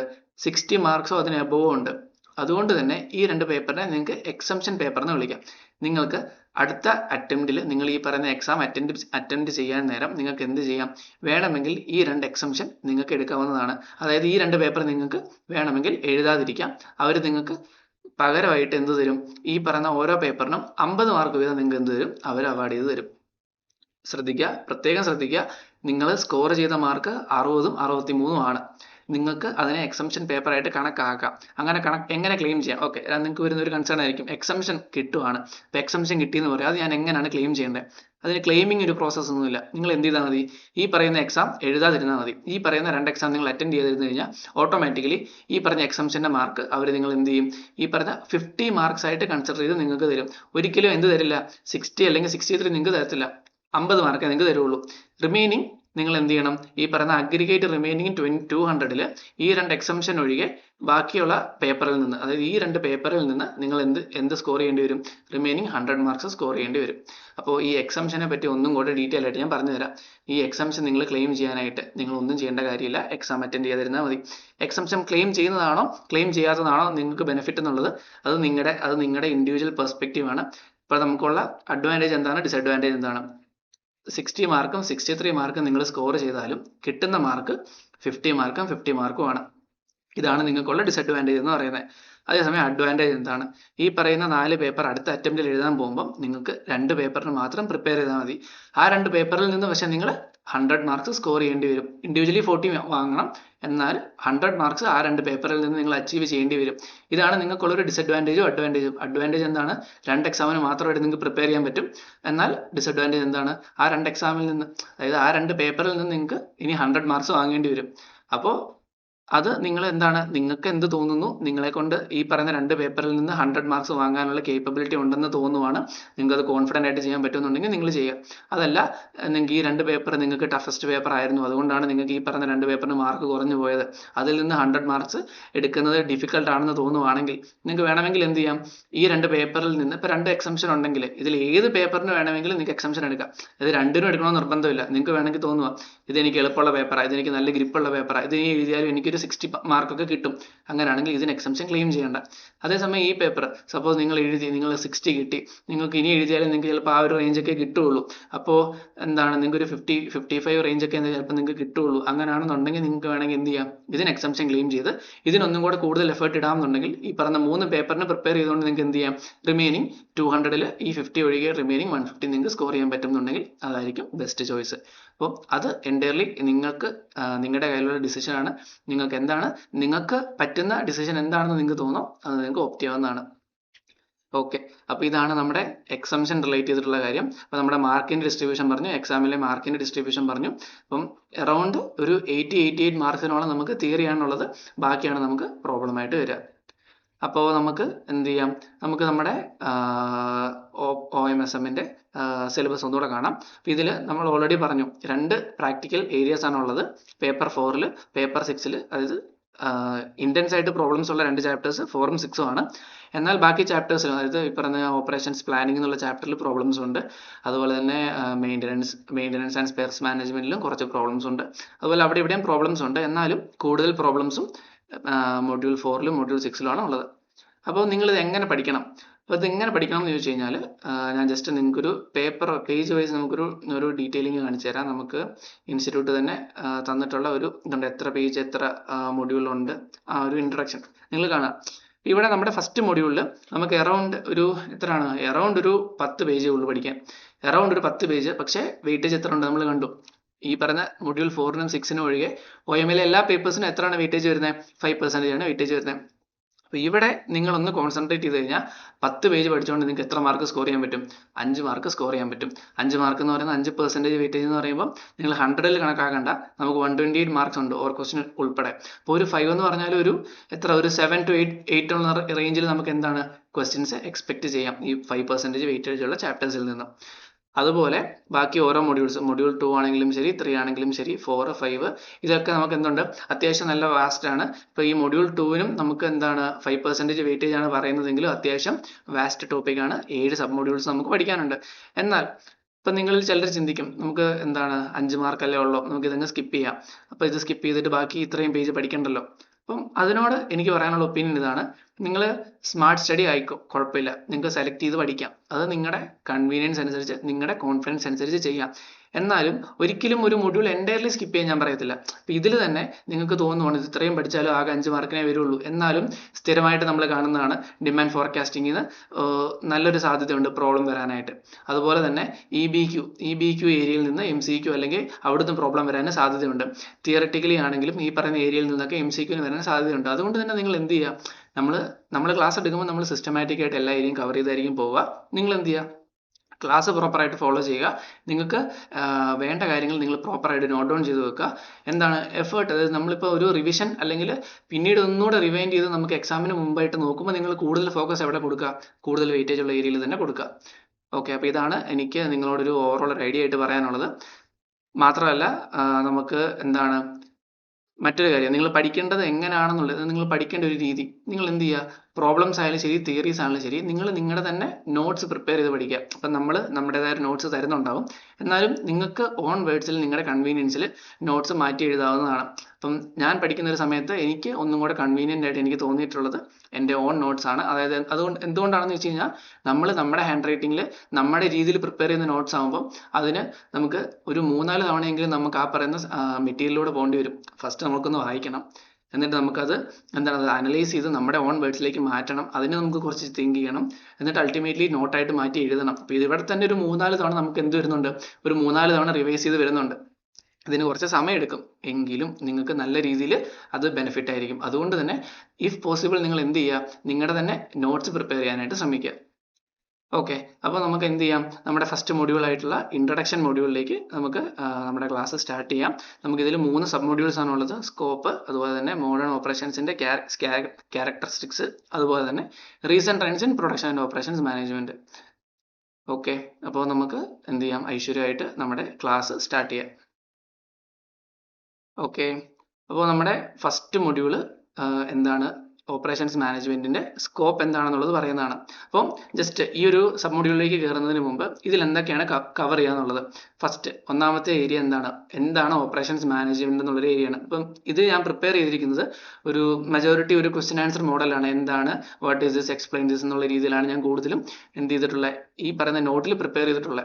ഇത് ഓൾമോസ്റ്റ് നമ്മുടെ ഇൻസ്റ്റിറ്റ്യൂട്ട് മെറ്റീരിയലിലെ ഓൾമോസ്റ്റ് സെയിം തിയറി തന്നെയാണ്, ഓൾമോസ്റ്റ് എല്ലാം തന്നെ കവേർഡും ആയിട്ടുണ്ട്. എന്നാലും ഒന്നും കൂടെ കൺവീനിയൻ്റ് ആയിട്ട് എനിക്ക് ഒന്നും കൂടെ പ്രസന്റ് ചെയ്യാനായിട്ട് ഒന്നുകൂടെ കംഫർട്ടബിൾ ആയിട്ടുള്ള രീതിയിലേക്ക് ഞാൻ ഇതിനെ മാറ്റിയെടുത്തേ ഉള്ളൂ. നിങ്ങൾക്ക് വേണമെങ്കിൽ ടെക്സ്റ്റിൽ തന്നെ നോട്ട് ചെയ്ത് വെക്കാം. എന്നിട്ട് നിങ്ങൾ എന്ത് ചെയ്യുക, പറ്റുന്നുണ്ടെങ്കിൽ നിങ്ങൾ നിങ്ങളുടേതായ രീതിയിൽ നിങ്ങൾ എന്ത് ചെയ്യുക, നോട്ട്സ് ആയിട്ട് മാറ്റിയെടുക്കുക. ഇതിൽ നമുക്ക് മെയിൻ ആയിട്ട് കവർ ചെയ്യാനുള്ള ഫസ്റ്റ് സബ് മൊഡ്യൂളിൽ മെയിൻ ആയിട്ട് കവർ ചെയ്യാനുള്ള ഏരിയ എന്ന് പറയുന്നത് എന്താണ് ഓപ്പറേഷൻസ് മാനേജ്മെന്റ്, എന്താണ് അതിന്റെ ഒബ്ജക്റ്റീവ്സ്, അതുപോലെ തന്നെ സ്കോപ്പ് എന്താണ്. ഇതാണ് മെയിൻ ആയിട്ട് ഈ ചാപ്റ്ററിൽ നമുക്ക് കവർ ചെയ്യാനായിട്ടുള്ളത്. അപ്പോൾ നമുക്ക് സ്റ്റാർട്ട് ചെയ്യാം. അപ്പം ഫസ്റ്റ് ഏരിയ എന്താണ്, നമ്മുടെ സബ്ജക്റ്റിന്റെ പേര് തന്നെ ഓപ്പറേഷൻസ് മാനേജ്മെന്റ്. എന്താണ് ഓപ്പറേഷൻസ് മാനേജ്മെന്റ് എന്ന് പറയുന്നത് എന്താണെന്നുള്ളതാണ് ആദ്യത്തെ ഏരിയ. ഇവിടെ പറയുകയാണ്, operations is that part of a business organisation that is responsible for producing goods and or services.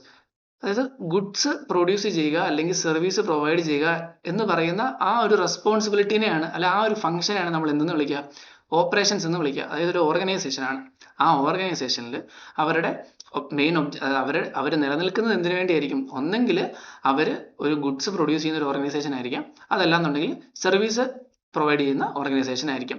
ആ ഗുഡ്സ് പ്രൊവൈഡ് ചെയ്യുക അല്ലെങ്കിൽ ഗുഡ്സ് പ്രൊഡ്യൂസ് ചെയ്യുക അല്ലെങ്കിൽ സർവീസ് പ്രൊവൈഡ് ചെയ്യുക എന്ന് പറയുന്ന ആ ഒരു ഫംഗ്ഷൻ, ആ ഒരു റെസ്പോൺസിബിലിറ്റി, അതിനെ നമ്മൾ വിളിക്കുന്ന പേരാണ് ഓപ്പറേഷൻസ് എന്ന് പറയുന്നത്. അപ്പോൾ എന്തായിരിക്കും ഓപ്പറേഷൻസ് മാനേജ്മെന്റ് എന്ന് പറയുന്നത്, ഈ ഒരു ഫംഗ്ഷൻ അല്ലെങ്കിൽ ഈ ഒരു റെസ്പോൺസിബിലിറ്റിനെ പ്രോപ്പറായിട്ട് മാനേജ് ചെയ്യുന്നതിനെ ആയിരിക്കും. അതായത് നോക്കിക്കണ്ട് അത് പ്രോപ്പറായിട്ട് നടക്കുന്നുണ്ടെന്ന് ഉറപ്പ് വരുത്തുന്ന ആ ഒരു റെസ്പോൺസിബിലിറ്റിനെയാണ് നമ്മൾ എന്തെന്ന് പറയുന്നത്, ഓപ്പറേഷൻസ് മാനേജ്മെന്റ് എന്ന് പറയുക. ഇവിടെ പറയുകയാണ്, എന്താണ് ഓപ്പറേഷൻസ്, ഗുഡ്സ് പ്രൊഡ്യൂസ് ചെയ്യുക അല്ലെങ്കിൽ സർവീസ് പ്രൊവൈഡ് ചെയ്യുക എന്ന് പറയുന്ന ആ ഒരു റെസ്പോൺസിബിലിറ്റിനെ നമ്മൾ ഓപ്പറേഷൻസ് എന്ന് വിളിക്കും. അതുകൊണ്ട് തന്നെ operations management can be explained as the management of system or process that creates good and or provide services. Okay, നിങ്ങൾക്ക് ക്ലിയർ ആയെന്ന് വിശ്വസിക്കുന്നു. ഓപ്പറേഷൻസ് എന്ന് പറഞ്ഞു കഴിഞ്ഞാൽ ഗുഡ്സ് പ്രൊഡ്യൂസ് ചെയ്യുക അല്ലെങ്കിൽ സർവീസ് പ്രൊവൈഡ് ചെയ്യുക എന്ന് പറയുന്ന റെസ്പോൺസിബിലിറ്റിയാണ്. ഈ റെസ്പോൺസിബിലിറ്റിനെ മാനേജ് ചെയ്യുന്ന ആ ഒരു സിസ്റ്റം അല്ലെങ്കിൽ പ്രോസസ്സിനെയാണ് നമ്മൾ എന്തെന്ന് വിളിക്കുക, ഓപ്പറേഷൻസ് മാനേജ്മെന്റ് എന്ന് വിളിക്കുക. ഇവിടെ പറയാണ്, it encompasses all organisational activities that acquire the raw form of inputs, process or convert it into a consumable product and service as required to meet the needs of the end customer. അതിവിടെ പറയുവാണ്, ഈ പറയുന്ന operations management എന്ന് പറയുന്ന ആ ഒരു function അല്ല ആ ഒരു റെസ്പോൺസിബിലിറ്റിയിൽ എന്തൊക്കെ കാര്യങ്ങൾ കവർ ചെയ്യപ്പെടുന്നുണ്ട്, റോ മെറ്റീരിയൽ ഫോമിലുള്ള ഇൻപുട്ട് അക്വയർ ചെയ്യുന്നത് മുതൽ ഈ പറയുന്ന ഫൈനൽ അൾട്ടിമേറ്റ് പ്രൊഡക്റ്റ് ആയിട്ട് കൺവേർട്ട് ചെയ്യുന്ന ആ ഒരു ഫൈനൽ സ്റ്റേജ് വരെ, കസ്റ്റമേഴ്സിന്റെ നീഡ്സ് ആൻഡ് വാണ്ട്സ് സാറ്റിസ്ഫൈ ചെയ്യുന്ന ആ ഒരു സ്റ്റേജ് വരെയുള്ള എല്ലാ കാര്യങ്ങളും ഈ പറയുന്ന ഓപ്പറേഷൻസ് മാനേജ്മെന്റിൽ കവർ ചെയ്യപ്പെടുന്നുണ്ട്. അപ്പം ഈ ഓപ്പറേഷൻസ് മാനേജ്മെന്റിൽ എന്തൊക്കെ കവർ ചെയ്യപ്പെടുന്നു അതാണ് ശരിക്കും പറഞ്ഞാൽ ഓപ്പറേഷൻസ് മാനേജ്മെന്റിന്റെ സ്കോപ്പ് എന്ന് പറയുന്നത്. അത് നമുക്ക് എന്താണ് അടുത്ത ടോപ്പിക്കിലായിട്ട് വരുന്നുണ്ട്. അപ്പം നമ്മളിപ്പോൾ പറഞ്ഞത് ഇത്രേ ഉള്ളൂ. എന്താണ് ഓപ്പറേഷൻസ് മാനേജ്മെന്റ്, ഗുഡ്സ് പ്രൊഡ്യൂസ് ചെയ്യുക, സർവീസ് പ്രൊവൈഡ് ചെയ്യുക എന്ന് പറയുന്ന റെസ്പോൺസിബിലിറ്റി അല്ലെങ്കിൽ ആ ഒരു ഫംഗ്ഷനെയാണ് നമ്മൾ ഓപ്പറേഷൻസ് എന്ന് വിളിക്കുക. ആ ഒരു ഫംഗ്ഷൻ അല്ല ആ ഒരു റെസ്പോൺസിബിലിറ്റിനെ മാനേജ് ചെയ്യുന്ന പരിപാടിനെയാണ് നമ്മൾ എന്ന് വിളിക്കുക, ഓപ്പറേഷൻസ് മാനേജ്മെന്റ് എന്ന് വിളിക്കുക. ഓക്കെ, അത്രയും ക്ലിയർ ആയെന്ന് വിശ്വസിക്കുന്നു. എന്നിട്ട് ഇത് അടുത്തത് പറയുന്നത് നമ്മുടെ ടെക്സ്റ്റിൽ പറയുന്നതാണ് നമ്മുടെ ഒരു ഓർഗനൈസേഷന്റെ ബേസിക് ആയിട്ടുള്ള ഫംഗ്ഷൻസ് എന്തൊക്കെയാണ്. 3 ഫംഗ്ഷൻസ് ആണ് പറയുന്നത്. Finance, operations, marketing. അപ്പോൾ ഇത് ഞാൻ എന്താണ് ഈ പറയുന്ന ക്വസ്റ്റ്യന്റെ കണ്ടിന്യൂഷൻ ആയിട്ട് കൊടുത്തിരിക്കുന്നതല്ല. ഞാൻ പറഞ്ഞു നമുക്ക് ഈ ഒരു മൊഡ്യൂളിന് നമുക്ക് 5% വെയിറ്റേജ് ഉണ്ട്. അറൗണ്ട് ഒരു 5 to 8 മാർക്സ് നമുക്ക് എക്സ്പെക്ട് ചെയ്യാം. അപ്പോൾ അതുകൊണ്ട് തന്നെ ഇതിൽ നിന്ന് MCQs സാധാരണയായിട്ട് കണ്ടുവരുന്നുണ്ട്. അതുകൊണ്ട് തന്നെ നിങ്ങൾ എന്ത് ചെയ്യുക, ഇതൊരു MCQ പർപ്പസിന് മാത്രമായിട്ട് നോക്കി വെക്കുക. Functions of the basic functions of a business organisations എന്തൊക്കെയാണെന്നുള്ളത്. അപ്പം നമ്മളോട് ചോദിക്കാം, താഴെ പറയുന്നത് ഏതാണ് ഒരു ഓർഗനൈസേഷന്റെ എന്താണ് ബിസിനസ് ഓർഗനൈസേഷൻ ഫംഗ്ഷൻ ആയിട്ട് വരാത്തത് എന്ന് ചോദിച്ചിട്ട് ഈ പറയുന്ന 3 ഫംഗ്ഷനും അതുപോലെ തന്നെ മറ്റൊരു ഫംഗ്ഷനും തന്നു കഴിഞ്ഞാൽ നിങ്ങൾക്ക് മനസ്സിലാക്കണം ഈ പറയുന്ന 3 ഫംഗ്ഷൻ ഫൈനാൻസും ഓപ്പറേഷൻസും മാർക്കറ്റിംഗും ആണ് നമ്മുടെ ഒരു ബിസിനസ് ഓർഗനൈസേഷന്റെ 3 ഫംഗ്ഷൻസ്. അതിന് വേണ്ടിയിട്ടാണ് ഞാനിത് ഇവിടെ ഇട്ടിരിക്കുന്നത്. ഓക്കെ, അത്രയും ക്ലിയർ ആയെന്ന് വിശ്വസിക്കുന്നു. നമുക്ക് അടുത്ത ടോപ്പിക്ക് വരുന്നത് ഒബ്ജക്റ്റീവ്സ് ഓഫ് ഓപ്പറേഷൻസ് മാനേജ്മെന്റ് എന്താണെന്നുള്ളത്. ഇപ്പോൾ ഓപ്പറേഷൻസ് മാനേജ്മെന്റ് ഇത് എന്താ സംഭവം നമ്മൾ ഓൾറെഡി പറഞ്ഞു. ഓപ്പറേഷൻസ് എന്ന് പറഞ്ഞു കഴിഞ്ഞാൽ ഗുഡ്സ് അല്ലെങ്കിൽ സർവീസ് പ്രൊവൈഡ് ചെയ്യുക. മാനേജ്മെന്റ് എന്ന് പറഞ്ഞു കഴിഞ്ഞാൽ അത് നോക്കി നടത്തുക. അപ്പോൾ ഓപ്പറേഷൻസ് മാനേജ്മെന്റ് എന്ന് പറഞ്ഞു കഴിഞ്ഞാൽ ആ ഒരു റെസ്പോൺസിബിലിറ്റിനെ ഓവർസീ ചെയ്യുക, കാര്യങ്ങളൊക്കെ പ്രോപ്പറായിട്ട് നടത്തുന്നുണ്ടെന്ന് ഉറപ്പുവരുത്തുക. അപ്പോൾ ഈ ഓപ്പറേഷൻസ് മാനേജ്മെന്റ് കൊണ്ട് നമുക്ക് അച്ചീവ് ചെയ്യേണ്ട 2 ഒബ്ജക്റ്റീവ്സ് ഉണ്ട് മെയിനായിട്ട്. അതിന് നമ്മൾ ട്വിൻ ഒബ്ജക്റ്റീവ്സ് എന്നും പറയും. അപ്പോൾ ആ 2 ഒബ്ജക്റ്റീവ്സ് എന്തൊക്കെയാണെന്ന് പറഞ്ഞു കഴിഞ്ഞാൽ ഒന്നാമത്തെ കാര്യം അവർ പറയുന്നു കസ്റ്റമർ സർവീസ്. എന്താണ് കസ്റ്റമർ സർവീസ് കൊണ്ട് അർത്ഥമാക്കുക? ഇവിടെ പറയുവാണ് the first objective of operations management is customer service, which means the service for the satisfaction of customers wants. എന്താണ് പറയുന്നത്? കസ്റ്റമർ സർവീസ് എന്ന് പറഞ്ഞാൽ ഉദ്ദേശിക്കുന്നത് നമുക്ക് എന്താണ് കസ്റ്റമേഴ്സിന്റെ നീഡ്സ് ആൻഡ് വാണ്ട്സ് നമുക്ക് എന്ത് ചെയ്യാൻ പറ്റണം, സാറ്റിസ്ഫൈ ചെയ്യാൻ പറ്റണം. അതാണ് നമ്മൾ കസ്റ്റമർ സർവീസ് എന്ന് പറയുന്ന ഒബ്ജക്റ്റീവ് കൊണ്ട് ഉദ്ദേശിക്കുന്നത്. Operations management must provide something to a specification which can satisfy the customer in terms of cost and timing. Thus, primary objective can be satisfied by providing right thing at right place at the right time. ഇവിടെ പറയുന്നത് എന്താ? Operations management ഈ പറയുന്ന customers എന്താണോ ആഗ്രഹിക്കുന്നത് ആ ഒരു specification, അതിന്റെ പ്രൈസ് ആവാം, ഈ പറയുന്ന ഐറ്റത്തിന്റെ അതിന്റെ ഡെലിവറി അവർ എപ്പോഴാണോ സാധനം അവർ കിട്ടാനായിട്ട് ഉദ്ദേശിക്കുന്നത് അതിന്റെ ആ ഒരു റൈറ്റ് ടൈം ആവാം, അവർ ഉദ്ദേശിക്കുന്ന സ്ഥലത്ത് സാധനം കിട്ടുക എന്നുള്ളതാവാം, ആ ഒരു റൈറ്റ് പ്ലേസ് ആവാം, അതല്ല അവർ ഉദ്ദേശിക്കുന്ന എക്സാക്ട് സാധനം തന്നെ പ്രൊവൈഡ് ചെയ്യുക. ഇങ്ങനെ ഈ പറയുന്ന ഓരോ സ്പെസിഫിക്കേഷനും മീറ്റ് ചെയ്യുക എന്നുള്ളതാണ് നമ്മുടെ ഓപ്പറേഷൻസ് മാനേജ്മെന്റിന്റെ ഫസ്റ്റ് ഒബ്ജക്റ്റീവായ കസ്റ്റമർ സർവീസിൽ ഉദ്ദേശിക്കുക. അപ്പോൾ ഇതിൽ right thing, right place, right time, ഈ പറയുന്ന ഒബ്ജക്റ്റീവ് എന്താണെന്നുള്ളത് ഞാൻ നിങ്ങൾക്ക് ഒരു എക്സാമ്പിൾ കൂടി പറഞ്ഞുതരാം. സപ്പോസ് നമ്മൾ എന്ത് ചെയ്തു, നമ്മൾ ഓൺലൈൻ വഴി സപ്പോസ് ഫ്ലിപ്കാർട്ട് വഴി നമ്മൾ എന്ത് ചെയ്തു, നമ്മളൊരു സാധനം ഓർഡർ ചെയ്തു എന്ന് വിചാരിക്കുക. അപ്പോൾ നമ്മൾ അതിന്റെ ഫീച്ചേഴ്സ് കാര്യങ്ങളൊക്കെ കണ്ടു, നല്ല റേറ്റിംഗ് ഉണ്ട്, അപ്പോൾ പ്രൈസ് ഡിസ്കൗണ്ടിലാണ്. അപ്പോൾ നമ്മൾ നോക്കി ഓക്കെ നമുക്ക് വാങ്ങാം, നമുക്ക് ഇഷ്ടപ്പെട്ടു, അപ്പോൾ നമ്മളത് വാങ്ങാൻ വില്ലിങ് ആണ്. നമ്മൾ എന്ത് ചെയ്തു, ഓർഡർ പ്ലേസ് ചെയ്തു. ഓക്കെ, അപ്പം എൻ്റെ വീട് പൊൻകുന്നത്താണ്, അപ്പം ഞാൻ പൊൻകുന്നത്ത് എന്ത് ചെയ്തു, ഈ പറയുന്ന രീതിയിൽ ഡെലിവറി അഡ്രസ്സ് കൊടുത്തു. പക്ഷെ വന്നത് എവിടെയാണ്, പാലായിലാണ് സാധനം വന്നതെന്ന് വിചാരിക്കുക. അപ്പോൾ എന്താണ്, ഞാൻ സാറ്റിസ്ഫൈഡ് ആവോ, കസ്റ്റമർ സാറ്റിസ്ഫൈഡ് ആവോ? ഇല്ല. നമ്മൾ ഉദ്ദേശിച്ച അതേ സാധനമാണെങ്കിൽ പോലും, അതേ വിലയ്ക്ക് തന്നെയാണ് സാധനം കിട്ടുന്നെങ്കിൽ പോലും കറക്റ്റ് ആയിട്ടുള്ള സ്ഥലത്തല്ല കിട്ടുന്നെന്നുണ്ടെങ്കിൽ എന്താണ്, കസ്റ്റമേഴ്സിന് ഒരു ഡിസാറ്റിസ്ഫാക്ഷൻ ഉണ്ടാവും. അതുപോലെ തന്നെ ഞാൻ ഓർഡർ ചെയ്ത സാധനമല്ല എൻ്റെ അടുത്ത് വരുന്നതെന്നുണ്ടെങ്കിൽ അത് റൈറ്റ് പ്ലേസിൽ, റൈറ്റ് പ്രൈസിൽ, റൈറ്റ് ടൈമിലാണ് വന്നത് എങ്കിൽ പോലും എന്തല്ല, എന്നെ സാറ്റിസ്ഫൈ ആക്കത്തില്ല. കാരണം ഞാൻ ഉദ്ദേശിച്ച സാധനം എനിക്ക് കിട്ടുന്നില്ല. അതുപോലെ തന്നെയാണ് റൈറ്റ് പ്രൈസിന്റെ കാര്യവും. നമ്മൾ ഉദ്ദേശിച്ച വിലയ്ക്ക് അവർ സാധനം തന്നില്ല. നമ്മൾ എന്ത് ചെയ്തു, ഓർഡർ ചെയ്തപ്പോൾ ഒരു വിലയായിരുന്നു, അത് കഴിഞ്ഞ് ഓഫർ ക്ലോസ് ചെയ്തു, അത് കഴിഞ്ഞിട്ട് പ്രൈസ് കൂടി. അപ്പം നമുക്ക് സാധനം കിട്ടിയപ്പോൾ അവർ പറഞ്ഞു ഇപ്പോൾ ഇതാണ് പ്രൈസ്, ഇതിനെ തരാൻ പറ്റുള്ളൂ. അവിടെ നമ്മൾ എന്താവുകയില്ല, സാറ്റിസ്ഫൈഡ് ആവുകയില്ല. ഇവിടെ പറയുന്ന ഇതാണ്, കസ്റ്റമർ സർവീസ് കൊണ്ടാണ് ഉദ്ദേശിക്കുന്നത് കസ്റ്റമേഴ്സിന്റെ നീഡ്സ് ആൻഡ് വാണ്ട്സ് സാറ്റിസ്ഫൈ ചെയ്യിക്കുക. ആ നീഡ്സ് ആൻഡ് വാണ്ട്സ് സാറ്റിസ്ഫൈ ചെയ്യിപ്പിക്കുമ്പോൾ നമുക്ക് കസ്റ്റമേഴ്സിന്റെ സ്പെസിഫിക്കേഷൻസ് മീറ്റ് ചെയ്യാൻ പറ്റണം. അതെന്തൊക്കെയാണ്, right thing, right place and right time. അതുപോലെ right thing, right place, right price, right time, ഈ പറയുന്ന സ്പെസിഫിക്കേഷൻസ് നമുക്ക് മീറ്റ് ചെയ്യാൻ പറ്റണം. ഇതാണ് ഓപ്പറേഷൻസ് മാനേജ്മെന്റിന്റെ ഫസ്റ്റ് ഒബ്ജക്റ്റീവ് ആയിട്ടുള്ള കസ്റ്റമർ സർവീസും കൊണ്ട് ഉദ്ദേശിക്കുക. ഓക്കെ, അടുത്ത ഒബ്ജക്റ്റീവ് പറയുന്നു റിസോഴ്സ് യൂട്ടിലൈസേഷൻ. എന്താണ് റിസോഴ്സ് യൂട്ടിലൈസേഷൻ? ഇവിടെ പറയാണ് another major objective of operations management is effective utilisation of resources. That is, customer service must be provided with the achievement of effective operations through efficient use of resources.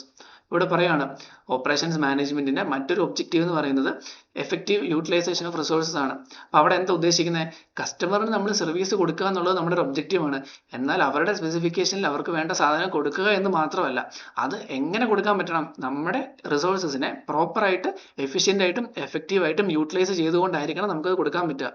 അങ്ങനെ കൊടുക്കാൻ പറ്റിയില്ലെങ്കിൽ എന്താണ് പ്രശ്നം, customers satisfied ആവും. Okay, നമ്മൾ ഈ പറയുന്ന രീതിയിൽ പ്രോപ്പർ ആയിട്ട് നമ്മുടെ ലേബറിനെ യൂസ് ചെയ്യുന്നില്ല.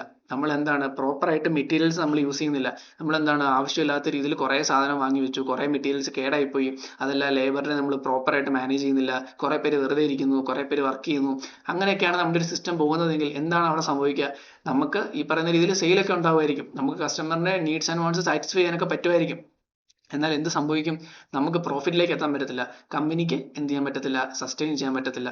അതുകൊണ്ട് തന്നെ റിസോഴ്സ് പ്രോപ്പറായിട്ട് യൂട്ടിലൈസ് ചെയ്യാനും പറ്റണം, അതുപോലെ തന്നെ കസ്റ്റമേഴ്സിന്റെ നീഡ്സ് ആൻഡ് വാണ്ട്സ് സാറ്റിസ്ഫൈ ചെയ്യാനും പറ്റണം. ഇതാണ് നമ്മുടെ primary objective, twin objectives of operations management എന്ന് പറയുക. ഓക്കെ, അപ്പോൾ ഇവിടെ പറയുന്നു inefficient use of resources or inadequate customer service. ഇതിൽ ഏത് ഒബ്ജക്റ്റീവ് നമുക്ക് മീറ്റ് ചെയ്യാൻ പറ്റിയില്ലെങ്കിലും എന്ത് സംഭവിക്കുമെന്നാണ് പറയുന്നത്? നമ്മുടെ ഓർഗനൈസേഷൻ ഒരു കൊമേഴ്ഷ്യൽ ഫെയിലിയർ ആയിട്ട് മാറും. നമുക്ക് എന്ത് ചെയ്യാൻ പറ്റത്തില്ല, നമുക്ക് ലോങ് ടൈമിലേക്ക് അല്ലെങ്കിൽ അധികം നാളൊന്നും പിടിച്ചു നിൽക്കാൻ പറ്റത്തില്ല. കസ്റ്റമർ സർവീസസ് പ്രോപ്പറായിട്ട് ചെയ്യാൻ പറ്റിയില്ലെങ്കിൽ അവരെന്ത് ചെയ്യില്ല, അവർ കണ്ടിന്യൂസ് ആയിട്ട് പ്രൊഡക്റ്റ് വാങ്ങുകയല്ല, മറ്റ് കോമ്പറ്റീറ്റേഴ്സിൻ്റെ അടുത്ത് പോകും. എക്കണോമിക്കലി നമ്മുടെ റിസോഴ്സസ് യൂട്ടിലൈസ് ചെയ്യാൻ പറ്റിയില്ലെങ്കിൽ എന്ത് സംഭവിക്കും? നമുക്ക് നിലനിൽക്കാൻ പറ്റില്ല, നമുക്ക് ലാഭം ഉണ്ടാവില്ല, നഷ്ടത്തിലേക്ക് പോകും, നമുക്ക് സസ്റ്റെയിൻ ചെയ്യാൻ പറ്റാതെ വരും. അതുകൊണ്ട് തന്നെ നമുക്കൊരു കൊമേഴ്ഷ്യൽ സക്സസ് ആവണം എന്നുണ്ടെങ്കിൽ ഈ പറയുന്ന രണ്ട് ഒബ്ജക്റ്റീവും ഫോക്കസ് ചെയ്ത് രണ്ടും പ്രോപ്പറായിട്ട് നമുക്ക് മാനേജ് ചെയ്യാനായിട്ട് പറ്റണം. ഇവിടെ പറയുകയാണ് all the activities of operations management must be tackled with these two objectives in mind. Okay, അപ്പോൾ നമ്മൾ ഇതുവരെ കണ്ടത് എന്തൊക്കെയാണ്? എന്താണ് ഓപ്പറേഷൻസ്, എന്താണ് operations management, what are the twin objective of operations. അത്രയും ക്ലിയർ ആയെന്ന് വിശ്വസിക്കുന്നു. അപ്പോൾ അടുത്ത ഏരിയ നമ്മളോട് വരുന്നത് എന്താണ്? ഓപ്പറേഷൻസ് മാനേജ്മെന്റിൽ കവർ ചെയ്യപ്പെടുന്ന ഓപ്പറേഷൻസ് മാനേജ്മെന്റിന്റെ സ്കോപ്പ് എന്താണ്, അതായത് ഓപ്പറേഷൻസ് മാനേജ്മെന്റിന്റെ അണ്ടറിൽ കവർ ചെയ്യപ്പെടുന്ന ആക്ടിവിറ്റീസ് എന്തൊക്കെയാണ്, അതാണ് ഇവിടെ നമ്മൾ കവർ ചെയ്യുക.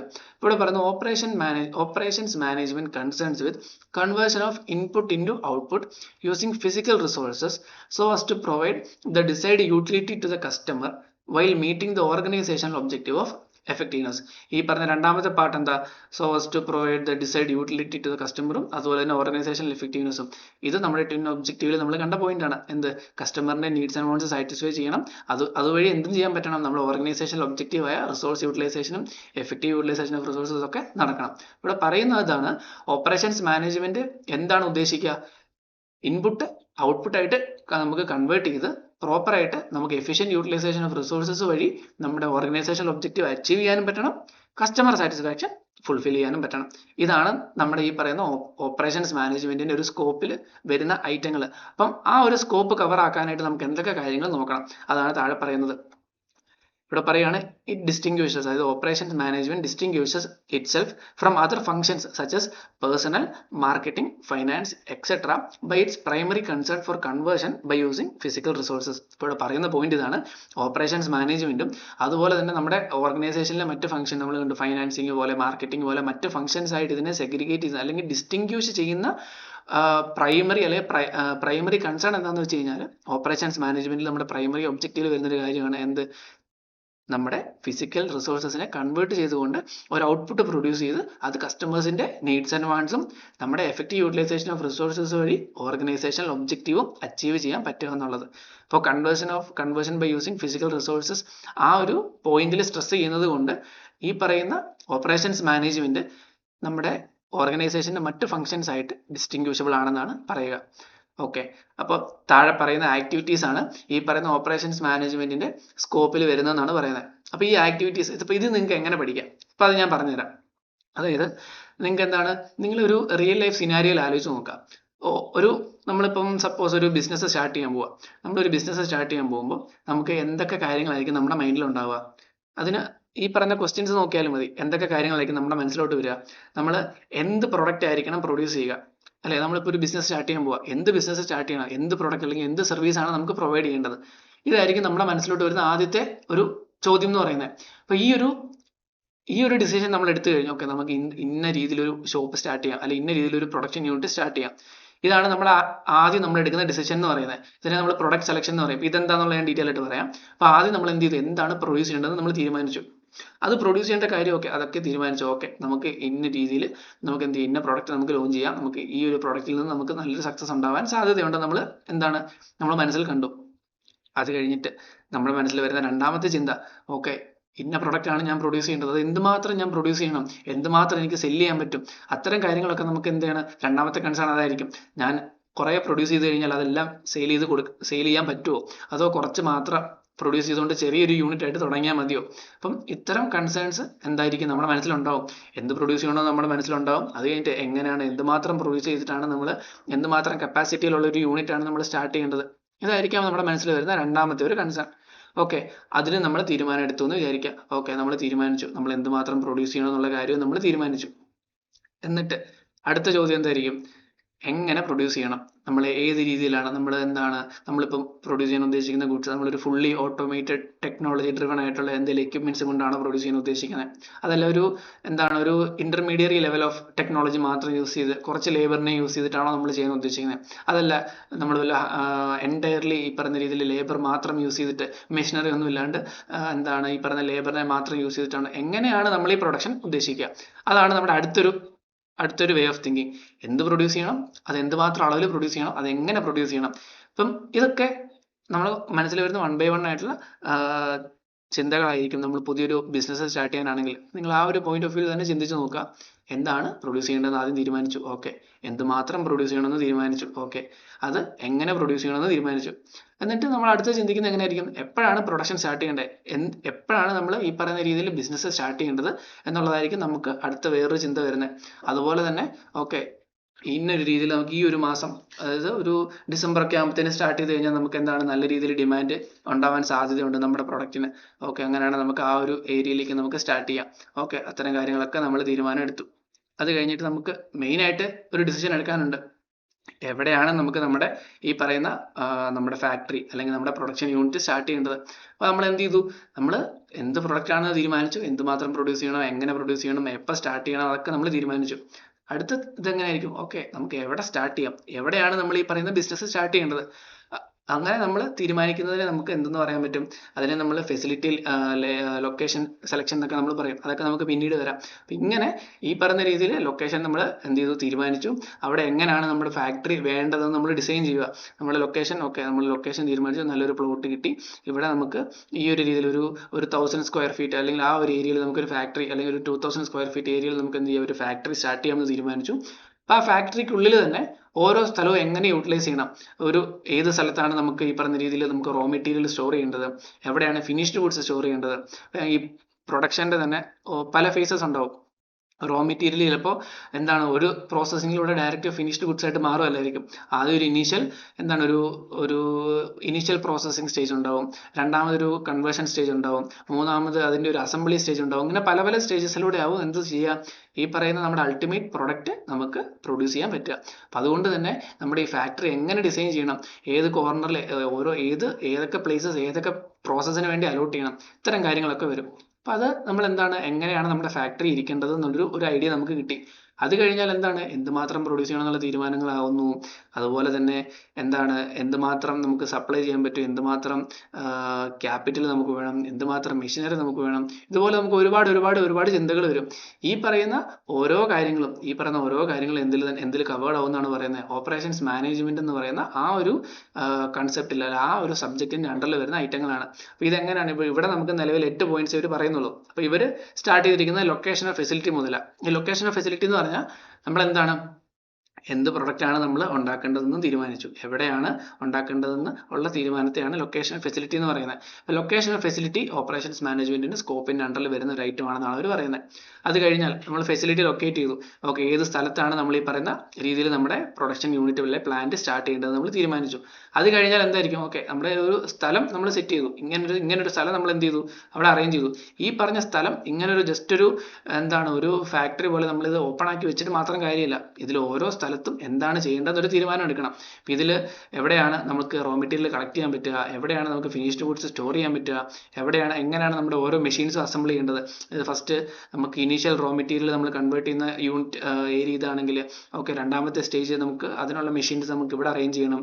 അത് കഴിഞ്ഞാൽ ഫൈനലി അസംബിൾ ചെയ്യുന്ന ഒരു യൂണിറ്റ് അത് ഇവിടെ ആയിരിക്കണം. ഇങ്ങനെ ഏത് രീതിയിലാണ് നമ്മുടെ പ്രൊഡക്ഷൻ, നമ്മുടെ ആ പറയുന്ന ഫാക്ടറിയിലെ ലേഔട്ട് നമുക്ക് എങ്ങനെയാണ് നമുക്ക് ഡിസൈൻ ചെയ്യാൻ പറ്റുക, ആ ഡിസിഷനാണ് plan, layout and material handling എന്നുള്ള ഡിസിഷൻ കൊണ്ട് ഉദ്ദേശിക്കുക. ഓക്കെ, മൂന്നാമത്തെ സ്കോപ്പിൽ വരുന്ന മറ്റൊരു കാര്യം പ്രൊഡക്റ്റ് ഡിസൈൻ. അത് നമ്മൾ പറഞ്ഞു, എങ്ങനെയാണ് നമ്മുടെ പ്രൊഡക്റ്റ് വേണ്ടത്, അത് എങ്ങനെ ഇരിക്കണം, അതിൻ്റെ ഒരു ഫിസിക്കൽ നേച്ചർ എങ്ങനെയായിരിക്കണം, അതിൻ്റെ കളർ എങ്ങനെയായിരിക്കണം, എന്തുമാത്രം ഫീച്ചേഴ്സ് അതിനുണ്ടാവണം, അത് ഒക്കെ തീരുമാനിക്കുന്ന ഡിസിഷനാണ് പ്രൊഡക്റ്റ് ഡിസൈൻ എന്ന് പറയുക.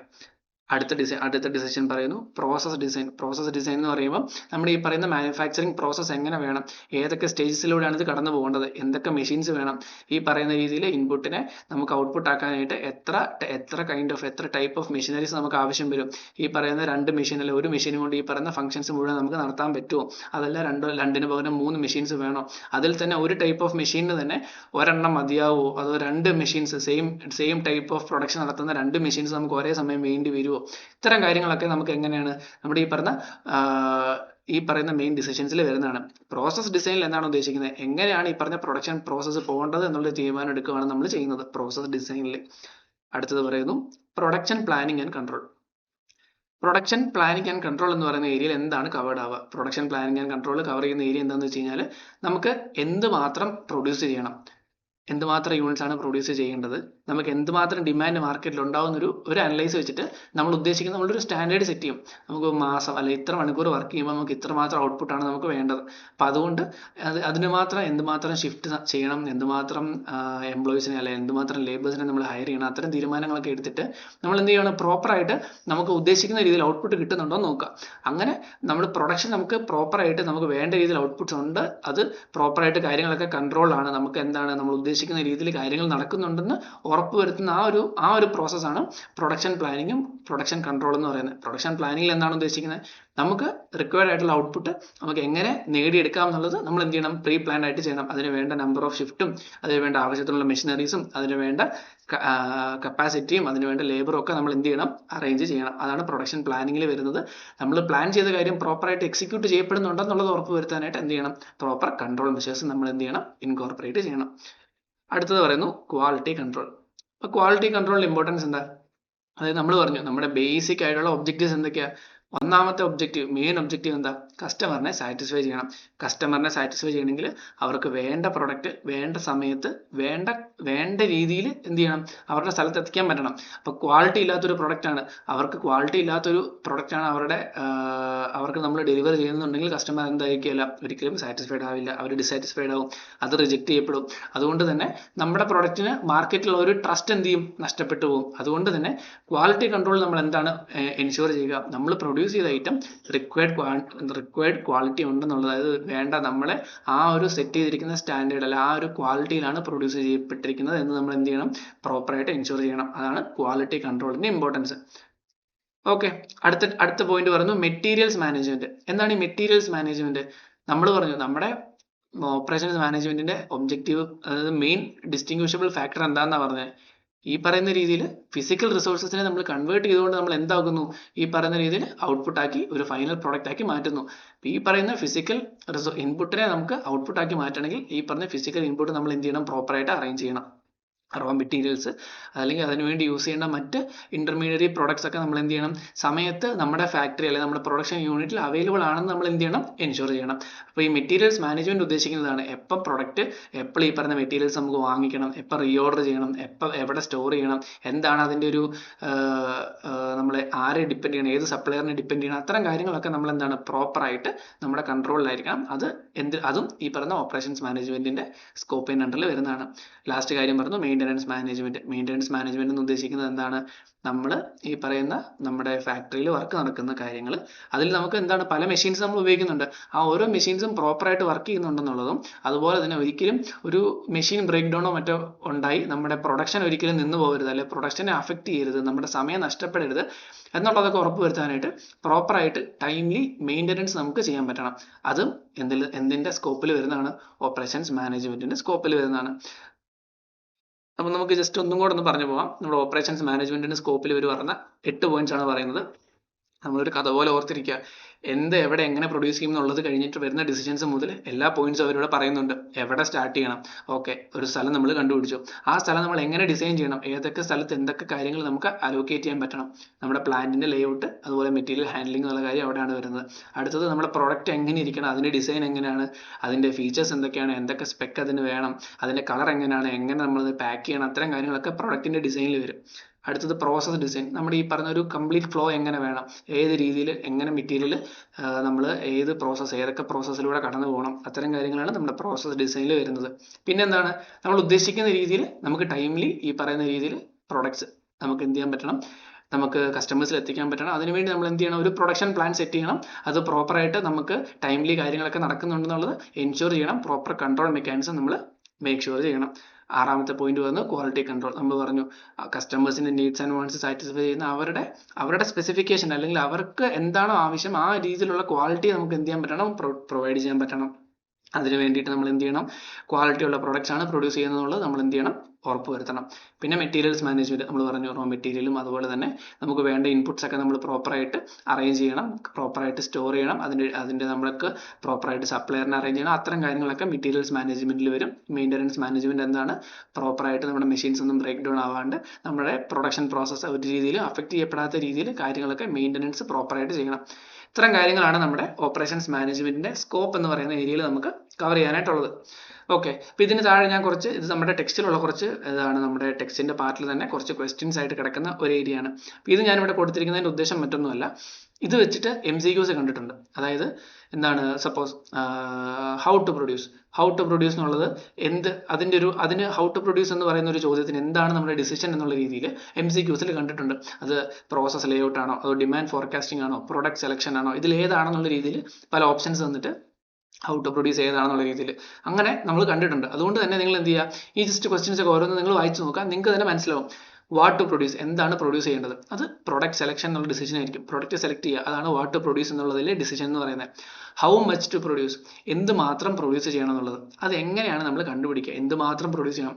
സപ്പോസ് നമ്മൾ പുതിയൊരു ബിസിനസ് സ്റ്റാർട്ട് ചെയ്തിരിക്കുകയാണ്, നമ്മൾ പുതിയൊരു പ്രൊഡക്റ്റാണ് മാർക്കറ്റിൽ ഇറക്കാൻ പോകുന്നതേ ഉള്ളൂ. അപ്പോൾ നമുക്കത് എങ്ങനെ അറിയാൻ പറ്റും, എന്തുമാത്രം പ്രൊഡ്യൂസ് ചെയ്യണം എന്നുള്ളത് നമുക്ക് എങ്ങനെ അറിയാൻ പറ്റും? കാരണം നമ്മുടെ പാസ്റ്റ് ഡേറ്റ ഒന്നുമില്ല, കഴിഞ്ഞ കൊല്ലം എത്ര സെയിൽ ചെയ്തു പോയി, അത്തരം കാര്യങ്ങളൊന്നും നമുക്കറിയത്തില്ല.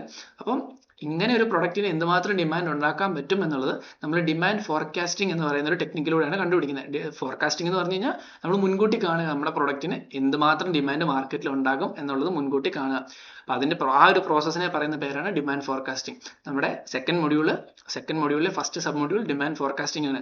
അതിന് പല പല ടെക്നിക്സ് ഉണ്ട്, എങ്ങനെയാണ് നമുക്ക് ഡിമാൻഡ് ഫോർകാസ്റ്റിംഗ് ചെയ്യാൻ പറ്റുക, അത് എന്തൊക്കെ സോഴ്സസിൽ നിന്ന് നമുക്ക് ഇൻഫർമേഷൻ കിട്ടും, എന്തൊക്കെ ടെക്നിക്സ് ഉണ്ട്, ക്വാളിറ്റേറ്റീവ് ടെക്നിക്സ് ഏതൊക്കെയാണ്, ക്വാണ്ടിറ്റേറ്റീവ് ടെക്നിക്സ് ഏതൊക്കെയാണ്, അത്തരം കാര്യങ്ങളൊക്കെ നമുക്ക് സെക്കൻഡ് മൊഡ്യൂളിൽ കവർ ചെയ്യും. അപ്പം ഹൗ മച്ച് ടു പ്രൊഡ്യൂസ് എന്നുള്ളത് ഡിമാൻഡ് ഫോർകാസ്റ്റിംഗ് എന്നുള്ള ഡിസിഷൻ ആണെന്ന് നിങ്ങൾ മനസ്സിലാക്കി വെക്കുക. അതുപോലെ അടുത്ത പോയിന്റ് ഹൗ ടു പ്രൊഡ്യൂസ്, എങ്ങനെ പ്രൊഡ്യൂസ് ചെയ്യണം, അതാണ് നമ്മുടെ പ്രോസസ് സെലക്ഷൻ. നമ്മുടെ പ്രോസസ് എങ്ങനെ ആയിരിക്കണം എന്നുള്ളത്, ഓവറോൾ പ്രോസസ് എങ്ങനെ ആയിരിക്കണം എന്നുള്ളതും, അതുപോലെ ഹൗ ടു പ്രൊഡ്യൂസ് എന്നുള്ളത് നമ്മുടെ ലേഔട്ടും ഹൗ ടു പ്രൊഡ്യൂസ് എന്നുള്ള ഡിസിഷനിൽ വരും. കാരണം നമ്മുടെ ഈ പറഞ്ഞ ഫാക്ടറി ഇതാണെങ്കിലും ഇതിൽ എങ്ങനെയാണ് പ്രൊഡ്യൂസ് ചെയ്യേണ്ടത്, എവിടെയാണ് മെഷീൻസ് അസംബിൾ ചെയ്യേണ്ടത്, ഇവിടുന്ന് അടുത്ത സ്റ്റേജിലോട്ട് എങ്ങനെയാണ് അറേഞ്ച് ചെയ്യേണ്ടത്, ഹിയർ ടു ഹിയർ ആണോ അതോ ഹിയർ ടു ഹിയർ ആണോ, എങ്ങനെയാണ് നമ്മുടെ ആ പറയുന്ന ഒരു പ്രൊഡക്ഷൻ പ്രോസസ്സ് പോകേണ്ടത് എന്നുള്ളത് ഈ പറഞ്ഞ ലേഔട്ടിനും ആ പറയുന്ന പ്രൊഡക്ഷൻ എങ്ങനെ പോകണം അല്ല ഹൗ ടു പ്രൊഡ്യൂസ് എന്നുള്ളതിന്റെ ഒരു ഡിസിഷൻ ആണ്. അടുത്തത് പറയുന്നത് വെൻ ടു പ്രൊഡ്യൂസ് എന്ന് പറയുന്നത് aggregate planning, inventory master production, decision schedule, ഇതിനെയൊക്കെ ബേസ് ചെയ്തിട്ടായിരിക്കും ഇരിക്കുക എന്നാണ് പറയുന്നത്. അത് നമുക്ക് വലിയ റെലവൻസ് ഇല്ല, നമുക്ക് അങ്ങനെ ചോദിച്ച് കണ്ടിട്ടില്ല. ഈ പറയുന്ന 3 എണ്ണം നമുക്ക് എന്താണ് MCQൽ അത്യാവശ്യം ചോദിക്കാവുന്ന സാധനങ്ങളാണ്. പിന്നെ അതുപോലെ ഇത് we producing the right things, quality management ആണെന്നുള്ളത് മനസ്സിലാക്കുക. നമ്മൾ പ്രോപ്പറായിട്ട് പ്രൊഡ്യൂസ് ചെയ്യേണ്ട സാധനം തന്നെയാണ് പ്രൊഡ്യൂസ് ചെയ്യുന്നത്. ഇതാണ് ക്വാളിറ്റി എൻഷുർ ചെയ്യുന്നത്. അതായത് നമ്മൾ പ്രൊഡ്യൂസ് ചെയ്യുന്നത് ഈ പറഞ്ഞ സ്പെസിഫിക്കേഷൻ അനുസരിച്ചുള്ളതാണോ എന്നുള്ളത് എൻഷുർ ചെയ്യുക. അവിടെ ക്വാളിറ്റി മാനേജ്മെന്റ് ആണെന്നുള്ളത് മനസ്സിലാക്കി വെക്കുക. അതും MCQൽ വന്നിട്ടുള്ളതാണ്. പിന്നെ അവർ machines able to provide desired results, അത് മെഷീൻസ് ഒക്കെ പ്രോപ്പർ ആണോ, നമ്മൾ ഉദ്ദേശിക്കുന്ന രീതിയിൽ നമുക്ക് ഉള്ള ആ മെഷീൻസിനുള്ള എഫിഷ്യൻസി തന്നെ അവരിപ്പോൾ തരുന്നുണ്ടോ. 1000 യൂണിറ്റ്സ് പ്രൊഡ്യൂസ് ചെയ്യാൻ പറ്റുന്ന മെഷീൻ അതിന്റെ ഒരു എഫക്റ്റീവ്നെസ് കുറഞ്ഞു വരുന്നുണ്ടോ എന്നുള്ളത് നമ്മൾ ചെക്ക് ചെയ്യുന്നത് എന്താണ്, മെയിൻ്റനൻസ് മാനേജ്മെന്റിന്റെ ഭാഗമാണ്. അടുത്തത് how to reach the products to the customers, നമ്മൾ പ്രൊഡ്യൂസ് ചെയ്ത ഔട്ട്പുട്ട് എങ്ങനെ കസ്റ്റമേഴ്സിന്റെ അടുത്ത് എത്തിക്കാം. അത് അതിൽ തന്നെ നമുക്ക് മനസ്സിലാവും എങ്ങനെയാണ് നമ്മുടെ ഡിസ്ട്രിബ്യൂഷൻ അല്ലെങ്കിൽ ഡെലിവറി പ്ലാനിങ് ചെയ്യേണ്ടത് എന്നുള്ളതാണ് അതിലെ ഒരു ഡിസിഷൻ എന്ന് പറയുന്നത്. അപ്പോൾ ഇത് എന്താണ്, MCQന് വേണ്ടി മാത്രം തന്നിരിക്കുന്ന ഒരു പോയിന്റ് ആണ്. അത് നിങ്ങൾ എന്ത് ചെയ്യുക, ആ ഒരു സെൻസിൽ തന്നെ നോക്കി വെക്കുക, അത്രേ ഉള്ളൂ. അപ്പോൾ നമ്മുടെ ഈ ഒരു ചാപ്റ്ററിൽ നമുക്ക് മെയിൻ ആയിട്ടുള്ള ടോപ്പിക്സ് നമ്മൾ പറഞ്ഞു. എന്താണ് operations management, dual objectives, 2 objectives എന്തൊക്കെയാണ്, കസ്റ്റമർ സർവീസും അതുപോലെ തന്നെ ഈ പറയുന്ന രീതിയിൽ റിസോഴ്സസിനെ എഫക്റ്റീവ്ലി യൂട്ടിലൈസ് ചെയ്യുക. പിന്നെ നമ്മൾ കണ്ടത് സ്കോപ്പാണ്. സ്കോപ്പ് നിങ്ങൾക്ക് എന്താണ്, ഇതിങ്ങനെ തന്നെ കാണാണ്ട് പിടിച്ച് വെക്കണം എന്നില്ല. നിങ്ങൾ എന്ത് ചെയ്താൽ മതി, ആ ഒരു പ്രോസസ്സ് ഓർത്തിരുന്ന് അതിൽ നിങ്ങൾക്ക് എന്തൊക്കെ ചെയ്യാൻ പറ്റും. നമുക്ക് എന്താണ് ഒരു ഏരിയ, ഒരു സ്ഥലം നമ്മൾ ചൂസ് ചെയ്യണം. എന്നിട്ട് നമുക്ക് എന്ത് ചെയ്യണം, ഒരു ഫെസിലിറ്റി നമ്മൾ അറേഞ്ച് ചെയ്യണം. ആ പ്രൊഡക്റ്റ് ഡിസൈൻ, പ്രോസസ് ഡിസൈൻ, അതുപോലെ തന്നെ എന്താണ് നമുക്ക് ഡെലിവറി ചെയ്യാനായിട്ട് അല്ലെങ്കിൽ നമ്മുടെ ഈ പറഞ്ഞ ഡിമാൻഡ് മീറ്റ് ചെയ്യാനായിട്ട് എന്തുമാത്രം പ്രൊഡ്യൂസ് ചെയ്യണം, ആ നമ്മുടെ പ്ലാൻ എക്സിക്യൂട്ട് ചെയ്യുക, ആ പ്ലാൻ പ്രോപ്പറായിട്ട് നടക്കുന്നുണ്ടെന്ന് ഉറപ്പുവരുത്തുക, ക്വാളിറ്റി ഉണ്ടെന്ന് ഉറപ്പുവരുത്തുക, മെറ്റീരിയൽസ് ഒക്കെ സമയത്ത് കിട്ടും അല്ലെങ്കിൽ മെറ്റീരിയൽസിന്റെ കാര്യത്തിലൊക്കെ പ്രോപ്പർ ആയിട്ടുള്ള അറേഞ്ച്മെന്റ്സ് ചെയ്യുക, അതുപോലെ തന്നെ മെഷീൻസ് പ്രോപ്പറായിട്ട് എഫക്റ്റീവായിട്ട് എഫിഷ്യൻ്റ് ആയിട്ട് വർക്ക് ചെയ്യാൻ വേണ്ടിയിട്ട് മെയിൻ്റനൻസും ചെയ്യുക. ഇത്തരം കാര്യങ്ങളാണ് നമുക്ക് സ്കോപ്പിൽ വരുന്നത്. അത് നിങ്ങൾ എന്ത് ചെയ്യുക, ആ ഒരു രീതിയിൽ മനസ്സിലാക്കി വെക്കുക. ഓക്കെ, എന്നിട്ട് ലാസ്റ്റ് ഒരു പോയിന്റ്, ഒരു ടോപ്പിക്കും കൂടെ ഇതിൽ വരുന്നത് എന്താണ്, പ്രൊഡക്ഷൻസ് ആൻഡ് ഓപ്പറേഷൻസ് മാനേജ്മെന്റിന്റെ അണ്ടറിൽ നമുക്ക് എടുക്കേണ്ടി വരുന്ന മേജർ ഡിസിഷൻസ് എന്താണ്. അത് ഈ പറഞ്ഞ സ്കോപ്പിലെ തന്നെ കാര്യങ്ങളാണ്. അത് ടെക്സ്റ്റിൽ നമുക്ക് ഈ ഒരു ഏരിയ തന്നിട്ടുണ്ട്. ഇത് നമുക്ക് പ്രീവിയസ് ഇയറിൽ ചോദിച്ചിട്ടുള്ള ഒരു ക്വസ്റ്റ്യൻ ആണ്. അതുകൊണ്ടാണ് ഞാനൊരു ക്വസ്റ്റ്യൻ പാറ്റേണിൽ നമുക്ക് ഇതിനെ മാറ്റിയെടുത്തിരിക്കുന്നത്. അപ്പം പ്രൊഡക്ഷൻ ആൻഡ് ഓപ്പറേഷൻസ് മാനേജ്മെന്റ് എന്ന് പറയുന്ന ആ ഒരു കോൺസെപ്റ്റിൽ, ആ ഒരു സബ്ജക്റ്റിൽ നമുക്ക് എന്തൊക്കെ ഡിസിഷൻസ് എടുക്കേണ്ടി വരും, ആ ഡിസിഷൻസ് ആണ് നമ്മൾ ഇത്ര നേരം പറഞ്ഞ കാര്യങ്ങൾ തന്നെ എഴുതിയാൽ മതി. ഒന്നാമത്തെ കാര്യം എന്ത് പ്രൊഡ്യൂസ് ചെയ്യണം, what to produce, product selection. ആദ്യത്തെ പോയിന്റ് പ്രൊഡക്റ്റ് സെലക്ഷൻ. രണ്ടാമത് ഫെസിലിറ്റി ലൊക്കേഷൻ, എവിടെ പ്രൊഡ്യൂസ് ചെയ്യണം, എന്തുമാത്രം പ്രൊഡ്യൂസ് ചെയ്യണം, അത് എങ്ങനെ പ്രൊഡ്യൂസ് ചെയ്യണം. എന്നുള്ളത്, എന്തുമാത്രം പ്രൊഡ്യൂസ് ചെയ്യണം എന്നുള്ളതിൽ തന്നെ മറ്റൊരു ഡിസിഷനാണ് കപ്പാസിറ്റി പ്ലാനിംഗ് എന്ന് പറയുന്നത്. അത് എന്തുകൊണ്ടാണ്, കാരണം എന്തുമാത്രം പ്രൊഡ്യൂസ് ചെയ്യണം എന്നുള്ളതിനെ ബേസ് ചെയ്തിട്ടാണ് കപ്പാസിറ്റി നമുക്ക് ഡിസൈൻ ചെയ്യേണ്ടത്. നമുക്ക് എന്തുമാത്രം പ്രൊഡ്യൂസ് ചെയ്യാനുള്ള കപ്പാസിറ്റി ഉണ്ടാകണം, അതിനുവേണ്ടി എന്തുമാത്രം മെഷീൻസ് വാങ്ങണം, നമ്മുടെ ഈ പറഞ്ഞ ഫാക്ടറി പ്രിമൈസസ് എന്തുമാത്രം എക്സ്റ്റെൻഡ് ചെയ്യണം, ആ ഡിസിഷൻസ് ഒക്കെ നമ്മുടെ കപ്പാസിറ്റി പ്ലാനിങ് അതിനകത്ത് ആ ഒരു ഡിസിഷനും ഹൗ മച്ച് ടു പ്രൊഡ്യൂസ് എന്നുള്ളതിൽ നമുക്ക് റെലവെന്റ് ആണ്. അതുപോലെ തന്നെ അഗ്രിഗേറ്റ് പ്ലാനിങ്, പിന്നെ മെറ്റീരിയൽ റിക്വയർമെന്റ് പ്ലാനിങ്, പിന്നെ ഈ കാര്യങ്ങളൊക്കെ നമുക്ക് എന്താണ് ഈ പറഞ്ഞ പ്രൊഡക്ഷൻസ് ആൻഡ് ഓപ്പറേഷൻസ് മാനേജ്മെന്റിന്റെ അണ്ടറിൽ നമ്മൾ എടുക്കേണ്ടി വരുന്ന മേജർ ഡിസിഷൻസ് ആണ്. ഇതിൽ എല്ലാ പോയിന്റ്സ് ഒന്നും നിങ്ങൾ പഠിക്കണം എന്നില്ല. നിങ്ങൾക്ക് എന്താണ് സിമ്പിൾ ആയിട്ട് ഓർത്തിരിക്കാൻ പറ്റുന്ന ആ ഒരു പ്രോസസ്സ് മനസ്സിലാക്കി വെക്കുക. എന്ത് പ്രൊഡ്യൂസ് ചെയ്യണം, എവിടെ പ്രൊഡ്യൂസ് ചെയ്യണം, എന്തുമാത്രം പ്രൊഡ്യൂസ് ചെയ്യണം, ലേ ഔട്ട് എങ്ങനെ, ക്വാളിറ്റി എൻഷുർ ചെയ്യുന്ന കാര്യം, ഇത്തരം കാര്യങ്ങളൊക്കെ നിങ്ങൾ എന്ത് ചെയ്യുക, മനസ്സിലാക്കി വെക്കുക. അപ്പൊ നിങ്ങൾക്ക് എന്താണ് പ്രോപ്പറായിട്ട് ഓരോ പോയിന്റും കൊടുക്കുക, എന്തെങ്കിലും ഒന്നോ രണ്ടോ ലൈനിൽ എന്തെങ്കിലും എക്സ്പ്ലെയിൻ ചെയ്യുക. അതുപോലെ ഇൻവെന്ററി മാനേജ്മെന്റ് എന്ന് പറഞ്ഞാൽ നമുക്കറിയാം, നമ്മുടെ റോ മെറ്റീരിയൽസ് എന്തുമാത്രം സ്റ്റോർ ചെയ്ത് വെക്കണം, അതുപോലെ തന്നെ എങ്ങനെ ടൈംലി എങ്ങനെ ഓർഡർ ചെയ്യണം, റീ ഓർഡർ ചെയ്യുന്നത് എങ്ങനെയാണ്, അത്തരം കാര്യങ്ങളൊക്കെ ഇൻവെന്ററി മാനേജ്മെന്റിൽ വരും. പിന്നെ സപ്ലയർ സെലക്ഷൻ ഓർ സോഴ്സിങ്, ഇത് നമ്മുടെ മെറ്റീരിയൽസ് മാനേജ്മെന്റ് ആ സ്കോപ്പിൽ നമ്മൾ പറഞ്ഞു, ആരുടെ അടുത്തുനിന്ന് വാങ്ങണം, എന്തുമാത്രം അളവിൽ വാങ്ങണം, ഏത് ഇന്റർവെല്ലിൽ, അതായത് എത്ര നാൾ കൂടുമ്പോൾ ഓർഡർ ചെയ്യണം, ഇത്തരം കാര്യങ്ങളൊക്കെ സപ്ലയർ സെലക്ഷൻ ആൻഡ് സോഴ്സിങ്ങിലും ഒക്കെ കവേർഡ് ആവും. പിന്നെ പ്രോസസ് മാനേജ്മെന്റ് നമ്മൾ ഓൾറെഡി മുകളിൽ പറഞ്ഞു, എന്താണ് പ്രോസസ് മാനേജ്മെന്റ് എന്ന് പറഞ്ഞാൽ ഉദ്ദേശിക്കുന്നതെന്ന്. ക്വാളിറ്റി മാനേജ്മെന്റ് നമ്മൾ ഓൾറെഡി പറഞ്ഞു. മെയിൻ്റനൻസ് നമ്മൾ ഓൾറെഡി പറഞ്ഞു. വെയർ ഹൗസിംഗ് അല്ലെങ്കിൽ ട്രാൻസ്പോർട്ടേഷൻ അല്ലെങ്കിൽ റിവേഴ്സ് ലോജിസ്റ്റിക്സ്, ഇതെന്താന്ന് വെച്ച് കഴിഞ്ഞാൽ വെയർ ഹൗസിംഗ് എന്ന് പറഞ്ഞു കഴിഞ്ഞാൽ നമ്മൾ എന്താണ് ഈ പറഞ്ഞ അൾട്ടിമേറ്റ് ഫൈനൽ പ്രോഡക്റ്റ് നമ്മൾ എവിടെ സൂക്ഷിച്ചു വെക്കും, എങ്ങനെ സൂക്ഷിച്ചു വെക്കും.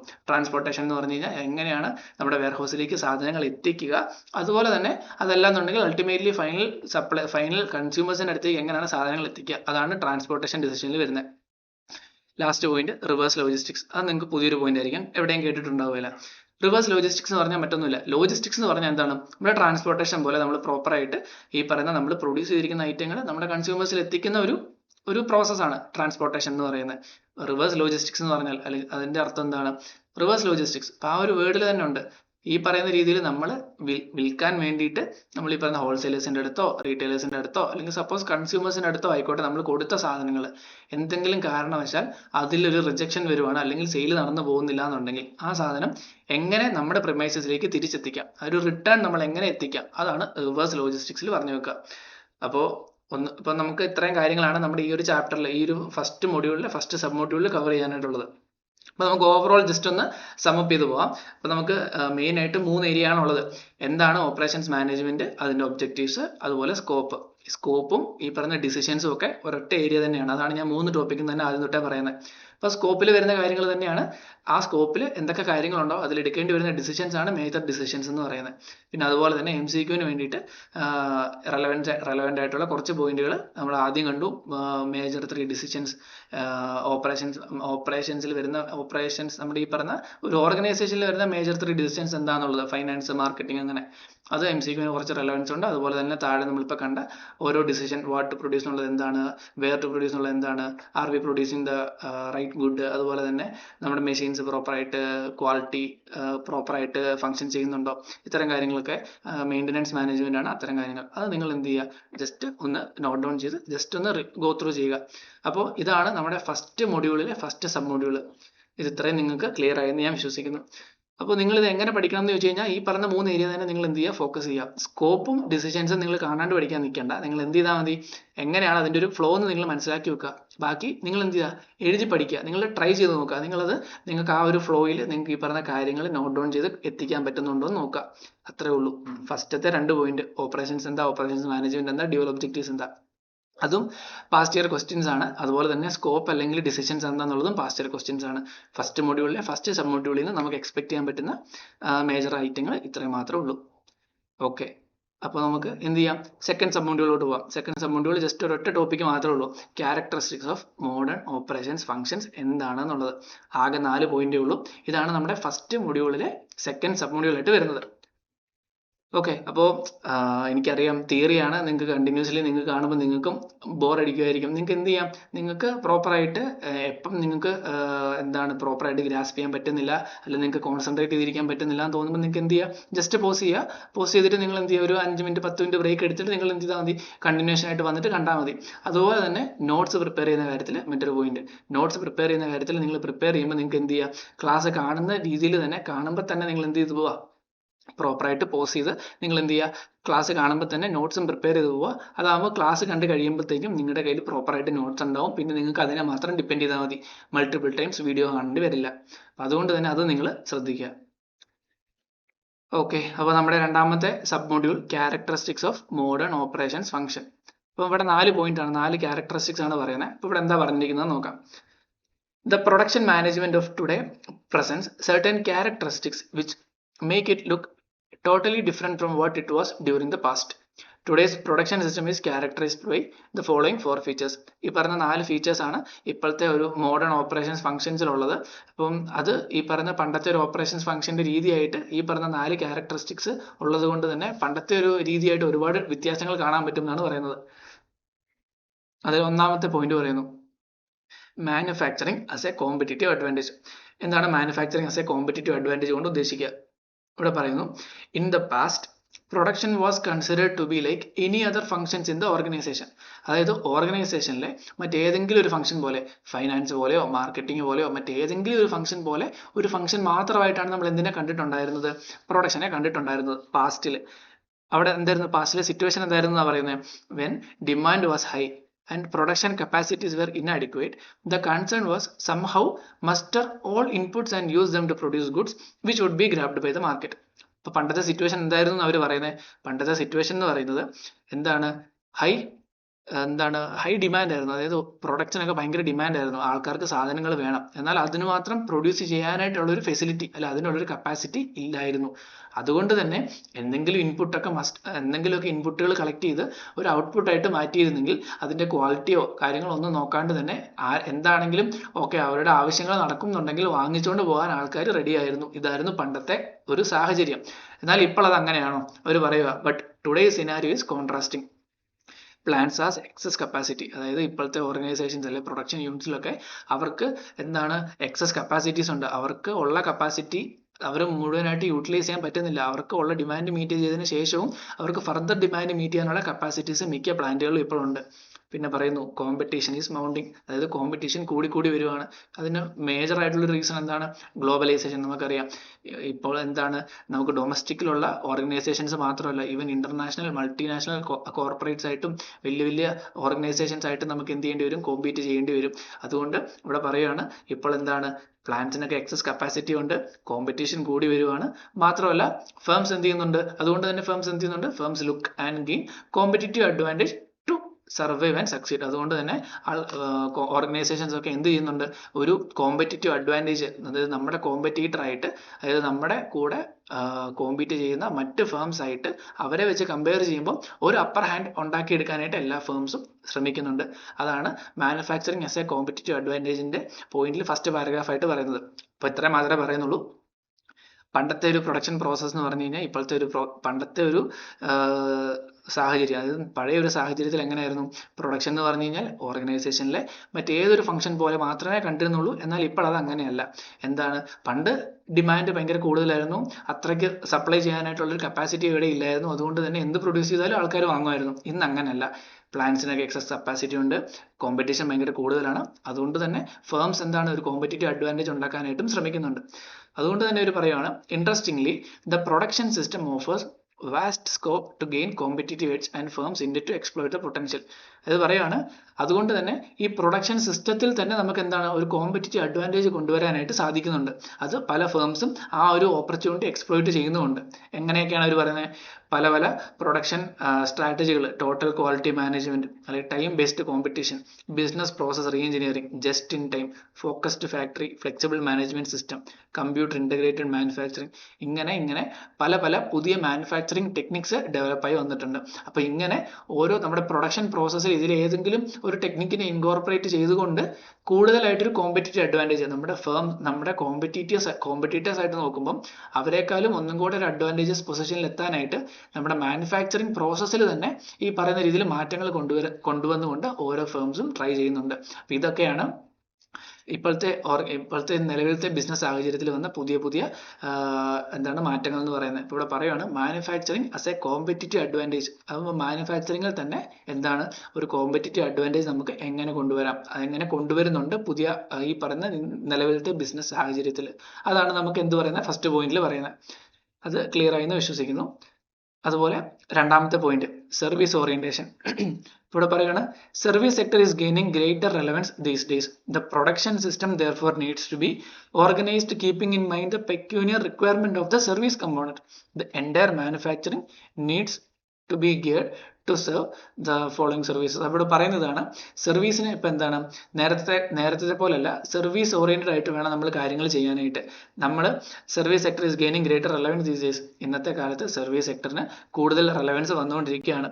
പ്രൊഡക്ഷൻ സിസ്റ്റത്തെ തന്നെ അതുകൊണ്ട് നമ്മൾ എങ്ങനെ മാറ്റിയെടുക്കണം എന്നാണ് പറയുന്നത്. ഈ പറയുന്ന ഈ പ്രൊഡക്റ്റിൽ തന്നെ ഉള്ള ഒരു ഇൻടാഞ്ചിബിൾ നേച്ചർ ഉള്ള ഒരു സർവീസ്, ആ ഒരു സർവീസ് കമ്പോണന്റിനെ കൂടെ പ്രോപ്പറായിട്ട് സെർവ് ചെയ്യാനായിട്ടും കൂടെ നമുക്ക് പറ്റണം.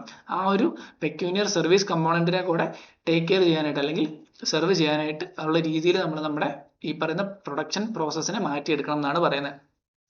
എന്നിട്ട് പറയുവാണ്, the entire manufacturing needs to be geared to serve intangible and perishable nature of service.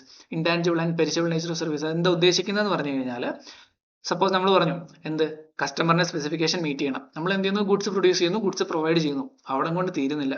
കസ്റ്റമേഴ്സിന്റെ സ്പെസിഫിക്കേഷനിൽ എന്തൊക്കെ വരുന്നുണ്ട്, അത് ഇൻടാഞ്ചിബിൾ നേച്ചറിൽ എന്തൊക്കെ വരുന്നുണ്ട്, അവർക്ക് റൈറ്റ് പ്ലേസിൽ സാധനം കിട്ടിയോ, റൈറ്റ് ടൈമിൽ സാധനം കിട്ടിയോ, റൈറ്റ് പ്രൈസിൽ കിട്ടിയോ, ഇതൊക്കെ കസ്റ്റമേഴ്സിന്റെ സ്പെസിഫിക്കേഷൻ ആണ്. ഇതൊക്കെ ഒരു പ്രൊഡക്റ്റിലെ ഇൻടാഞ്ചിബിൾ ഒരു സർവീസ് നേച്ചറിലുള്ള ഐറ്റങ്ങളാണ്. അപ്പൊ നമ്മൾ ഈ പറയുന്ന മാനുഫാക്ചറിങ് പ്രോസസ്സിൽ നമ്മൾ ഈ പറയുന്ന മാനുഫാക്ചറിങ് ചെയ്ത് ഈ പറയുന്ന ഗുഡ്സ് അല്ലെങ്കിൽ സർവീസിന് കസ്റ്റമേഴ്സിന് പ്രൊവൈഡ് ചെയ്യുന്ന ഒരു സാഹചര്യത്തിൽ ഈ പറയുന്ന കാര്യങ്ങളും കൂടെ ഉറപ്പുവരുത്തണം എന്നാണ് പറയുന്നത്. ഒന്നാമത് പറഞ്ഞു intangible and perishable nature of services നമ്മൾ പ്രൊവൈഡ് ചെയ്യുന്നുണ്ട്. അതായത് അവർക്ക് right time, right place, right thing, ആ ഒരു സംഭവം നമ്മൾ എൻഷുർ ചെയ്യണം. അതുപോലെ constant interaction with client or customer. നമ്മുടെ ഈ പറയുന്ന ക്ലയന്റിനെ നഷ്ടപ്പെടാണ്ടിരിക്കാൻ, അല്ലെ കസ്റ്റമേഴ്സിന്റെ ആ ഒരു ബേസ് നമുക്ക് പോവാണ്ടിരിക്കാനായിട്ട് കോൺസ്റ്റന്റ്ലി നമുക്ക് എങ്ങനെയും അവരോട് എന്തെങ്കിലും രീതിയിൽ നമുക്ക് ഇന്ററാക്ട് ചെയ്യാനായിട്ട്, അല്ലെങ്കിൽ അവരുമായിട്ട് ഒരു കോൺസ്റ്റന്റ്ലി നമുക്ക് ഒരു കണക്ഷൻസ് മീറ്റ് ചെയ്യാനായിട്ട് പറ്റണം. എങ്ങനെയെങ്കിലും എന്തെങ്കിലും അത് ഇപ്പൊ നമുക്ക് എക്സാമ്പിൾ പറയാനാണെങ്കിൽ നമ്മളിപ്പം റിലയൻസ് സ്മാർട്ടിലോ അല്ലെങ്കിൽ മോറിലോ ഒക്കെ നമ്മൾ പോവുകയാണെങ്കിൽ നമുക്ക് ഇടയ്ക്കിടയ്ക്ക് മെസ്സേജസ് വരും, ഇന്ന പ്രോഡക്റ്റിന് ഇന്ന ദിവസം വെനസ്ഡേ ഓഫർ ഉണ്ട്, അങ്ങനെ നമുക്ക് ഓരോരോ മെസ്സേജസ് ഒക്കെ വരും. അങ്ങനെ എന്തെങ്കിലും രീതിയിൽ നമുക്ക് കോൺസ്റ്റന്റ് ആയിട്ട് കസ്റ്റമേഴ്സ് ആയിട്ട് ഇന്ററാക്ട് ചെയ്യാനായിട്ടുള്ള സാഹചര്യം നമ്മൾ യൂട്ടിലൈസ് ചെയ്യാനാണ് പറയുന്നത്. മൂന്നാമത്തെ പോയിന്റ് പറയുന്നു, small volume of production to serve local markets. അതുപോലെ and need to locate facilities to serve local markets. ഇവിടെ പറയുന്നതാണ്, നമ്മൾ ലോക്കൽ മാർക്കറ്റിനെയും കൂടെ നമ്മൾ ഫോക്കസ് ചെയ്യണം. ലോക്കൽ മാർക്കറ്റിൽ ആൾക്കാർക്ക് അവരുടെ ആവശ്യങ്ങളെ മീറ്റ് ചെയ്യാനായിട്ടും കൂടെ കുറച്ച് വോളിയം നമ്മൾ പ്രൊഡ്യൂസ് ചെയ്യണം. അതിനുള്ള ഫെസിലിറ്റീസ് നമ്മൾ അവിടെ എൻഷുർ ചെയ്യണം. There is an increased presence of professionals in the production instead of technicians and engineers. അപ്പോൾ ഇതാണ് പറയുന്നത്, ഈ പറയുന്ന സർവീസ് കമ്പോണന്റിന്റെ ഇമ്പോർട്ടൻസ് കൂടുതൽ ഉള്ളത് കൊണ്ട് തന്നെ ഇപ്പം നൗഡേയ്സ് എന്താണ് പറയുന്നത്, നൗഡേയ്സ് ഈ പറയുന്ന രീതിയിൽ കൂടുതലായിട്ടും പ്രൊഫഷണൽസിനെ ഈ പറയുന്ന ഓപ്പറേഷൻസ് ഫംഗ്ഷൻസിൽ നമ്മൾ ഇൻവോൾവ് ചെയ്യുന്നുണ്ട്. മിയർലി ടെക്നീഷ്യൻസ് അല്ലെ എഞ്ചിനീയേഴ്സ് മാത്രമല്ല അവിടെ ഉള്ളത്. ഇതാണ് സർവീസ് ഓറിയന്റേഷനിൽ പറയുന്നത്. എന്താണ് സർവീസ് ഓറിയന്റേഷൻ എന്ന് പറഞ്ഞാൽ മറ്റൊന്നുമല്ല, നമ്മൾ ചെയ്യുന്നത് പ്രൊഡക്ഷൻ ആണെങ്കിൽ പോലും ആ പ്രൊഡക്ഷനിൽ തന്നെ ഈ പറയുന്ന സർവീസ് കമ്പോണന്റിനെ ഇൻകോർപ്പറേറ്റ് ചെയ്യാനായിട്ട് അത് പ്രോപ്പറായിട്ട് നമ്മുടെ ഈ പറയുന്ന രീതിയിൽ കസ്റ്റമേഴ്സിനെ പ്രൊവൈഡ് ചെയ്യാനായിട്ട് നമുക്ക് പറ്റണം. അത് ഇൻടാഞ്ചിബിൾ നേച്ചർ ഓഫ് സർവീസസിനെ അവർക്ക് പ്രൊവൈഡ് ചെയ്തുകൊണ്ടാവാം. Right thing right place right time എന്നൊക്കെ പറയുന്നത് പോലെ. അതല്ലാന്നുണ്ടെങ്കിൽ എന്തൊക്കെയാണ് ലോക്കൽ മാർക്കറ്റിനെ അല്ലെ ലോക്കൽ ആൾക്കാരെ അല്ലെ ലോക്കലി ഉള്ള കസ്റ്റമേഴ്സിനെ മീറ്റ് ചെയ്യാനായിട്ട് അവിടെ ഒരു ഔട്ട്ലെറ്റ് തുടങ്ങുന്നതോ അല്ലെ അവിടെ കുറച്ച് വോളിയം ഓഫ് ഗുഡ്സ് പ്രൊവൈഡ് ചെയ്യുന്നതോ ആവാം. പിന്നെ കസ്റ്റമേഴ്സ് ആയിട്ട് കോൺസ്റ്റന്റ്ലി നമ്മൾ എന്ത് ചെയ്യുക, ഇന്ററാക്ട് ചെയ്തുകൊണ്ടിരിക്കുക. മൂന്നാമത്തെ പോയിന്റിൽ പറയുന്നു disappearance of smoke stacks. Disappearance of smoke stacks എന്ന് പറഞ്ഞാൽ എന്താണ്, വലിയ വലിയ ഫാക്ടറീസിന്റെ ഒക്കെ മുകളിൽ ഇങ്ങനെ പുകക്കുഴൽ നമ്മൾ കണ്ടിട്ടുണ്ടാവും, പുകക്കുഴൽ ഉണ്ടാവും. അപ്പൊ ഇതിലൂടെ ഇങ്ങനെ പ്രൊഡക്ഷൻ നടക്കുമ്പോൾ ഇങ്ങനെ പുക ഇങ്ങനെ പുറത്തോട്ട് പോയിക്കൊണ്ടിരിക്കും. ഇപ്പൊ പറയാണ് നിലവിലത്തെ ഒരു പ്രൊഡക്ഷൻ അല്ലെങ്കിൽ ഓപ്പറേഷൻസ് ഫങ്ഷൻസ് നോക്കുമ്പോൾ ഈ പറയുന്ന സ്മോക്ക് സ്റ്റാക്സ് ഒന്നും അധികം കണ്ടുവരുന്നില്ല. അതെന്തുകൊണ്ടാണെന്നാണ് ഈ ഒരു പോയിന്റിൽ പറയുന്നത്. ഇപ്പൊ പറയുവാണ് protective labour legislation, environmental movements and gradual emergence of knowledge-based organizations have brought total transformation in the production system. Today's factories are aesthetically designed and built environmental friendly.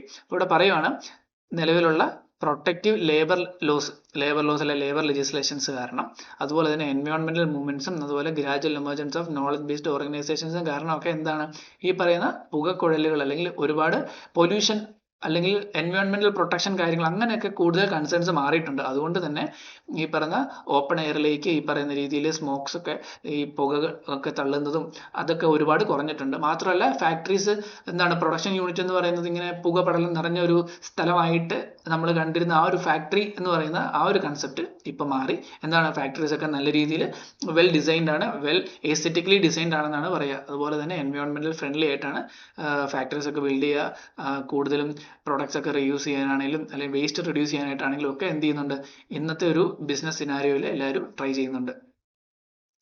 ലാസ്റ്റത്തെ പോയിന്റ് ഓപ്പറേഷൻസ് ആ ഒരു ഫംഗ്ഷന്റെ അത് വേറൊരു ഇത് പറയുകയാണ്, ഫീച്ചർ പറയുകയാണ്, characteristics പറയുകയാണ്. Small has become beautiful. അപ്പം എന്താണ് സ്മോൾ ഹാസ് ബിക്കം ബ്യൂട്ടിഫുൾ എന്ന് പറയുന്നത്? അത് E.F. ഷുമാക്കർ എന്ന് പറയുന്ന ഒരു എഴുത്തുകാരൻ അദ്ദേഹത്തിന്റെ സ്മോൾ ഈസ് ബ്യൂട്ടിഫുൾ എന്ന് പറയുന്ന ബുക്കിൽ എഴുതിയ ഒരു കാര്യമാണ് പറയുന്നത്. അപ്പോൾ ആ ബുക്കിൽ അദ്ദേഹം എന്താ എഴുതിയെന്ന് പറഞ്ഞു കഴിഞ്ഞാൽ അദ്ദേഹം പറയുകയാണ് അദ്ദേഹം he opposed giant organisation and increased specialisation. വലിയ വലിയ ഓർഗനൈസേഷനും വലിയ സ്പെഷ്യലൈസേഷനും ഒന്നും വേണ്ടെന്നാണ് അദ്ദേഹം പറയുന്നത്. പകരം അദ്ദേഹം എന്താണ് പറയുന്നത്? He advocated instead intermediate technology based on smaller working units, community ownership and regional workplaces utilizing local labor and resources. അദ്ദേഹം പറയുകയാണ് വലിയ വലിയ ഓർഗനൈസേഷനോ വലിയ ജൈന്റ് ആയിട്ടുള്ള ഓർഗനൈസേഷനും അതുപോലെ തന്നെ സ്പെഷ്യലൈസേഷനും ഒന്നും വേണ്ട. പകരം എന്താണ് വേണ്ടത്? ഇന്റർമീഡിയറ്റ് ടെക്നോളജീസ് ഉപയോഗിച്ച് സ്മോളർ വർക്കിംഗ് യൂണിറ്റും കമ്മ്യൂണിറ്റി ഓണർഷിപ്പും ഒക്കെ ആയിട്ട് എന്താണ് റീജിയണൽ വർക്ക് പ്ലേസിൽ അവിടുത്തെ റിസോഴ്സസ് ലേബർ റിസോഴ്സസ് ഒക്കെ യൂസ് ചെയ്തുകൊണ്ട് വേണം പ്രൊഡക്ഷൻ നടത്താൻ എന്നാണ് പറയുന്നത്. അപ്പോൾ ഇവിടെ പറയുന്നു എന്താണ് ഇന്റർമീഡിയറ്റ് ടെക്നോളജി എന്ന് പറഞ്ഞാൽ എന്താണ്? ഇന്റർമീഡിയറ്റ് ടെക്നോളജി പറഞ്ഞാൽ എന്താണ് high level of technology utilisation അല്ല. എന്താണ് ഒരു ഇന്റർമീഡിയറ്റ് ലെവൽ ഓഫ് ടെക്നോളജി എന്ന് പറഞ്ഞാൽ ഒരു എന്താണ് തീരെ മോശമല്ല, എന്നാൽ ഒരു മീഡിയം ലെവൽ ഓഫ് ടെക്നോളജി ഉപയോഗിച്ചുകൊണ്ട് സ്മോളർ വർക്കിംഗ് യൂണിറ്റ്, അത് വലിയ വാസ്റ്റ് പ്രൊഡക്ഷൻ യൂണിറ്റ്സ് അല്ല, സ്മോളർ യൂണിറ്റ് ആയിട്ട് കമ്മ്യൂണിറ്റി ഓണർഷിപ്പ് എന്ന് പറഞ്ഞാൽ എന്താ? അവിടുത്തെ ലോക്കലി ഉള്ള ആൾക്കാർ, അതായത് എവിടെയാണോ ഈ പറയുന്ന പ്രൊഡക്ഷൻ കാര്യങ്ങൾ നടത്തുക അവിടുത്തെ ആൾക്കാർ തന്നെ ഓണർഷിപ്പിൽ അങ്ങനെയുള്ള യൂണിറ്റ്സ് വേണം സെറ്റ് ചെയ്യാനായിട്ട്. പിന്നെ എന്താ റീജിയണൽ വർക്ക് പ്ലേസ്, ആ റീജിയണിൽ തന്നെ എന്ത് ചെയ്യണം? ഈ പറഞ്ഞ പ്രൊഡക്ഷൻ യൂണിറ്റ് സെറ്റ് ചെയ്തുകൊണ്ട് അവിടുത്തെ ലോക്കൽ ലേബേഴ്സിനെയും അവിടുത്തെ ലോക്കലി അവൈലബിൾ റിസോഴ്സസ് ഉപയോഗിച്ചിട്ട് വേണം ഈ പറയുന്ന രീതിയിൽ പ്രൊഡക്ഷൻ നടത്താൻ എന്നാണ് E.F. ഷുമാക്കർ അദ്ദേഹത്തിന്റെ ബുക്കിൽ പറഞ്ഞു വെക്കുക. എന്നാൽ എന്താണ് for him small was beautiful. അദ്ദേഹത്തിന്റെ കൺസെപ്റ്റിൽ സ്മോൾ ആണ് ബ്യൂട്ടിഫുൾ ആയിട്ടുണ്ടായിരുന്നത്. Businessman all over the world did not believe in Schumacher's philosophy. Inspired by economies of scale, industrialists went in for huge organizations and mass production system. പറയുവാണ് ഇദ്ദേഹം പറയുന്നത് പോലെ small is beautiful ആണ്, അല്ല ആ ഒരു കൺസെപ്റ്റ് ആ ഒരു ഫിലോസഫി അംഗീകരിക്കാനായിട്ട് ലോകമെമ്പാടുമുള്ള ബിസിനസ്മാൻമാർ തയ്യാറായില്ല. കാരണം എന്തുകൊണ്ടാന്ന് വെച്ച് കഴിഞ്ഞാൽ ഈ പറയുന്ന രീതിയിൽ പ്രൊഡക്ഷൻ യൂണിറ്റ് ചെറുതാവുകയും ഈ പറഞ്ഞ ചെറിയ ചെറിയ രീതിയിലുള്ള സെറ്റപ്പുകൾ ആവുകയും ചെയ്യുമ്പോൾ മാസീവ് പ്രൊഡക്ഷന്റെ ഒരു അഡ്വാൻറ്റേജ് ആയിട്ടുള്ള എക്കണോമീസ് ഓഫ് സ്കെയിൽ നമുക്ക് എന്ത് ചെയ്യാൻ പറ്റത്തില്ല, എൻജോയ് ചെയ്യാൻ പറ്റത്തില്ല. അപ്പൊ ഇവരെന്താണ് ഈ പറഞ്ഞ ഇൻഡസ്ട്രിയലിസ്റ്റ് അല്ലെങ്കിൽ വലിയ വലിയ ബിസിനസ്മാൻ എന്ത് ചെയ്തു? അവർ ഈ പറയുന്ന രീതിയിൽ ജൈന്റ് ഓർഗനൈസേഷൻസ് സെറ്റ് ചെയ്തു. അപ്പം എന്താണ് വാസ്റ്റ് ആയിട്ടുള്ള പ്രൊഡക്ഷൻ നടത്തുമ്പോൾ ഒരുപാട് ബൾക്കായിട്ട് നമുക്ക് എന്താണ് മെറ്റീരിയൽസ് പ്രൊക്വയർ ചെയ്യാൻ പറ്റും, നമുക്ക് ഇന്റർമീഡിയറി ആയിട്ടുള്ള പല ചെലവുകളും കുറയ്ക്കാൻ പറ്റും. അതുകൊണ്ട് തന്നെ സ്മോൾ യൂണിറ്റ്സിനെ വെച്ച് നോക്കുമ്പോൾ വാസ്റ്റ് ഓർഗനൈസേഷൻ എന്ത് ചെയ്യാൻ പറ്റും? കുറഞ്ഞ ചെലവിൽ ഒന്നും കൂടെ എന്താണ് പെട്ടെന്ന് ഈ പറയുന്ന രീതിയിൽ ഔട്ട്പുട്ട്സ് ഉണ്ടാക്കാനായിട്ട് പറ്റും. അതുകൊണ്ട് തന്നെ ഷുമാക്കറിന്റെ ഈ പറയുന്ന ഒരു ഫിലോസഫീനെ പലരും എന്ത് ചെയ്തില്ല, സപ്പോർട്ട് ചെയ്തില്ല, ഫോളോ ചെയ്തില്ല. അപ്പൊ ഇതാണ് നമ്മുടെ സെക്കൻഡ് സബ് മൊഡ്യൂൾ ആയിട്ടുള്ള എന്താണ് ക്യാരക്ടറിസ്റ്റിക്സ് ഓഫ് മോഡേൺ ഓപ്പറേഷൻ ഫംഗ്ഷൻസിൽ പറയുന്നത്. അപ്പൊ നമുക്ക് ഒന്നുകൂടെ പറയാം. Characteristics of modern operation function നാല് ക്യാരക്ടറിസ്റ്റിക്സ് ആണ് പറയുന്നത്. ഒന്ന് manufacturing as a competitive advantage. അതായത് മാനുഫാക്ചറിങ്ങിലൂടെ നമുക്ക് കോമ്പറ്റീറ്റീവ് അഡ്വാൻറ്റേജ് ഉണ്ടാക്കി എടുക്കാൻ പറ്റും. പറയുകയാണ് പണ്ടത്തെ മാനുഫാക്ചറിങ് പ്രോസസ്സ് എങ്ങനെയായിരുന്നു, ഇപ്പോൾ അത് എങ്ങനെയാണ് മാറിയിട്ടുള്ളത്, അതാണ് ഫസ്റ്റ് പാരഗ്രാഫിൽ പറയുക. രണ്ടാമത്തെ പാരഗ്രാഫിൽ അതുകൊണ്ട് തന്നെ ഈ പറഞ്ഞ കോമ്പറ്റീറ്റീവ് അഡ്വാൻറ്റേജ് ഉണ്ടാക്കിയെടുക്കാനായിട്ട് പല ഫേംസും എന്ത് ചെയ്യുന്നുണ്ട്, നിലവിലുള്ള ഓരോരോ രീതിയിലുള്ള മാനുഫാക്ചറിങ് പ്രോസസ്സുകൾ, ജസ്റ്റ് ഇൻ ടൈം ആയിക്കോട്ടെ, ബിസിനസ് പ്രോസസ് റീ എഞ്ചിനീയറിംഗ് ആയിക്കോട്ടെ, ഇങ്ങനെ ഓരോരോ രീതിയിലുള്ള പ്രൊഡക്ഷൻ സ്ട്രാറ്റജിയിലേക്ക് ബിസിനസ് ഓർഗനൈസേഷൻ മാറിയിട്ടുണ്ട്. രണ്ടാമത്തെ ക്യാരക്ടറിസ്റ്റിക്സ് പറയുന്നത് സർവീസ് ഓറിയന്റേഷൻ. എന്താണ്, നമ്മൾ പ്രൊഡ്യൂസ് ചെയ്യുന്ന പ്രൊഡക്റ്റ് സപ്ലൈ ചെയ്യുമ്പോഴാണെങ്കിലും അതിലെ ഒരു ഇൻടാഞ്ചിബിൾ സർവീസ് എന്താണോ അതും കൂടെ നമുക്ക് പ്രോപ്പറായിട്ട് കസ്റ്റമേഴ്സിന് കൊടുക്കാൻ സാധിക്കണം. ക്ലയൻസ് ആയിട്ട് പ്രോപ്പറായിട്ട് നമ്മൾ എന്ത് ചെയ്യണം, കണ്ടിന്യൂസ് ബേസിസിൽ ഇന്ററാക്ട് ചെയ്യണം. ലോക്കൽ ആൾക്കാരെ, അതായത് ലോക്കലി ഉള്ള കസ്റ്റമേഴ്സിനെ കൂടെ നമുക്ക് ടേക്ക് കെയർ ചെയ്യാനായിട്ട് അവിടെ ഓരോ പ്രൊഡക്ഷൻ യൂണിറ്റോ അല്ലെങ്കിൽ സപ്ലൈ യൂണിറ്റോ ഒക്കെ നമ്മൾ എന്ത് ചെയ്യണം, ഈ പറഞ്ഞ രീതിയിൽ പ്രൊവൈഡ് ചെയ്യാൻ പറ്റണം. പിന്നെ പറഞ്ഞു ഡിസപ്പിയറൻസ് ഓഫ് സ്മോക്ക് സ്റ്റാക്സ്, അതായത് പുകക്കുഴലുകൾ, വലിയ വലിയ പുകക്കുഴലുകൾ അല്ലെങ്കിൽ ഈ പറഞ്ഞ പൊല്യൂഷൻ കാര്യങ്ങൾ അതൊക്കെ ഒരുപാട് കുറഞ്ഞിട്ടുണ്ട്. ഈ പറഞ്ഞ എൻവയോൺമെന്റൽ പ്രൊട്ടക്ഷൻ മൂവ്മെന്റ്സും അതുപോലെ തന്നെ ലേബർ ലോസും അത്തരം കാര്യങ്ങളൊക്കെ വന്നതുകൊണ്ട് തന്നെ ഈ പറയുന്ന സ്മോക്ക് സ്റ്റാക്സ് ഇപ്പം ഡിസപ്പിയറൻസ് ഓഫ് സ്മോക്ക് സ്റ്റാക്സ് ആ ഒരു കാര്യം അതുകൊണ്ടാണ് അവിടെ പറഞ്ഞു വെക്കുക. Last small has become beautiful. എന്താണ് സ്മോൾ ഹാസ് ബിക്കം ബ്യൂട്ടിഫുൾ കൊണ്ട് ഉദ്ദേശിക്കുക? ഷുമാക്കർ അദ്ദേഹത്തിന്റെ ബുക്കിൽ എഴുതിയൊരു ഫിലോസഫിയാണ്. അതായത് വലിയ വലിയ ഓർഗനൈസേഷൻസ് ഒന്നും വേണ്ട, ചെറിയ ചെറിയ production unit, smaller working unit, community ownership, അതുപോലെ regional work place, locally available ആയിട്ടുള്ള റിസോഴ്സസ്, ഇതൊക്കെ ഉപയോഗിച്ചുകൊണ്ട് എന്ത് ചെയ്താൽ മതി, പ്രൊഡക്ഷൻ ചെയ്താൽ മതി എന്നുള്ള ആ ഒരു കൺസെപ്റ്റാണ് സ്മോൾ ഹാസ് ബിക്കം ബ്യൂട്ടിഫുൾ എന്നുള്ളതിൽ പറയാം. എന്നാൽ ലോകമെമ്പാടുമുള്ള ബിസിനസ്മാൻ ഇതിനെ എന്ത് ചെയ്തിട്ടില്ല, പ്രോപ്പറായിട്ട് ഫോളോ ചെയ്തിട്ടില്ല. കാരണം എന്ത്, ഈ പറഞ്ഞ എക്കണോമീസ് ഓഫ് സ്കെയിലിന്റെ ബെനിഫിറ്റ് അവിടെ ഉണ്ടായിരുന്നില്ല. ഓക്കെ, ഇത്രയും കാര്യങ്ങളാണ് നമുക്ക് സെക്കൻഡ് സബ് മൊഡ്യൂളിൽ പറയാനുള്ളത്. ഇനിയിപ്പം നമ്മുടെ last point third sub module. അപ്പോൾ നമുക്ക് ഓൾറെഡി ഇതിപ്പോൾ നമുക്ക് ഫസ്റ്റ് മൊഡ്യൂളിൽ 3 സബ് മൊഡ്യൂളാണ് ഉള്ളത്. എൻ്റയർലി തിയറിയാണ്, നിങ്ങൾക്കും ബോറിംഗ് ആയിരിക്കും എന്ന് എനിക്കറിയാം. നിങ്ങൾ എന്ത് ചെയ്തോളുക, നിങ്ങൾക്ക് എപ്പോഴാണോ മടുക്കുന്നത് ആ ഒരു പോയിന്റിൽ നിങ്ങൾക്ക് പോസ് ചെയ്ത് ചെറിയ ബ്രേക്ക് എടുത്തോളുക. എന്നിട്ട് നിങ്ങൾ എന്ത് ചെയ്യുക, പ്രോപ്പറായിട്ട് നിങ്ങൾ നോട്ട് ഡൗൺ ചെയ്ത് പോവുക. നമ്മൾ പ്രോപ്പറായിട്ട് എല്ലാം എക്സ്പ്ലെയിൻ ചെയ്ത് പോകുന്നുണ്ട്. അതിന് എങ്ങനെയാണ്, അതിന്റെ മീനിങ് എന്താണ് അവിടെ ഉദ്ദേശിക്കുക, എങ്ങനെ പഠിക്കണം, അതൊക്കെ പ്രോപ്പറായിട്ട് എക്സ്പ്ലെയിൻ ചെയ്ത് പോകുന്നുണ്ടെന്ന് ഞാൻ കരുതുന്നു.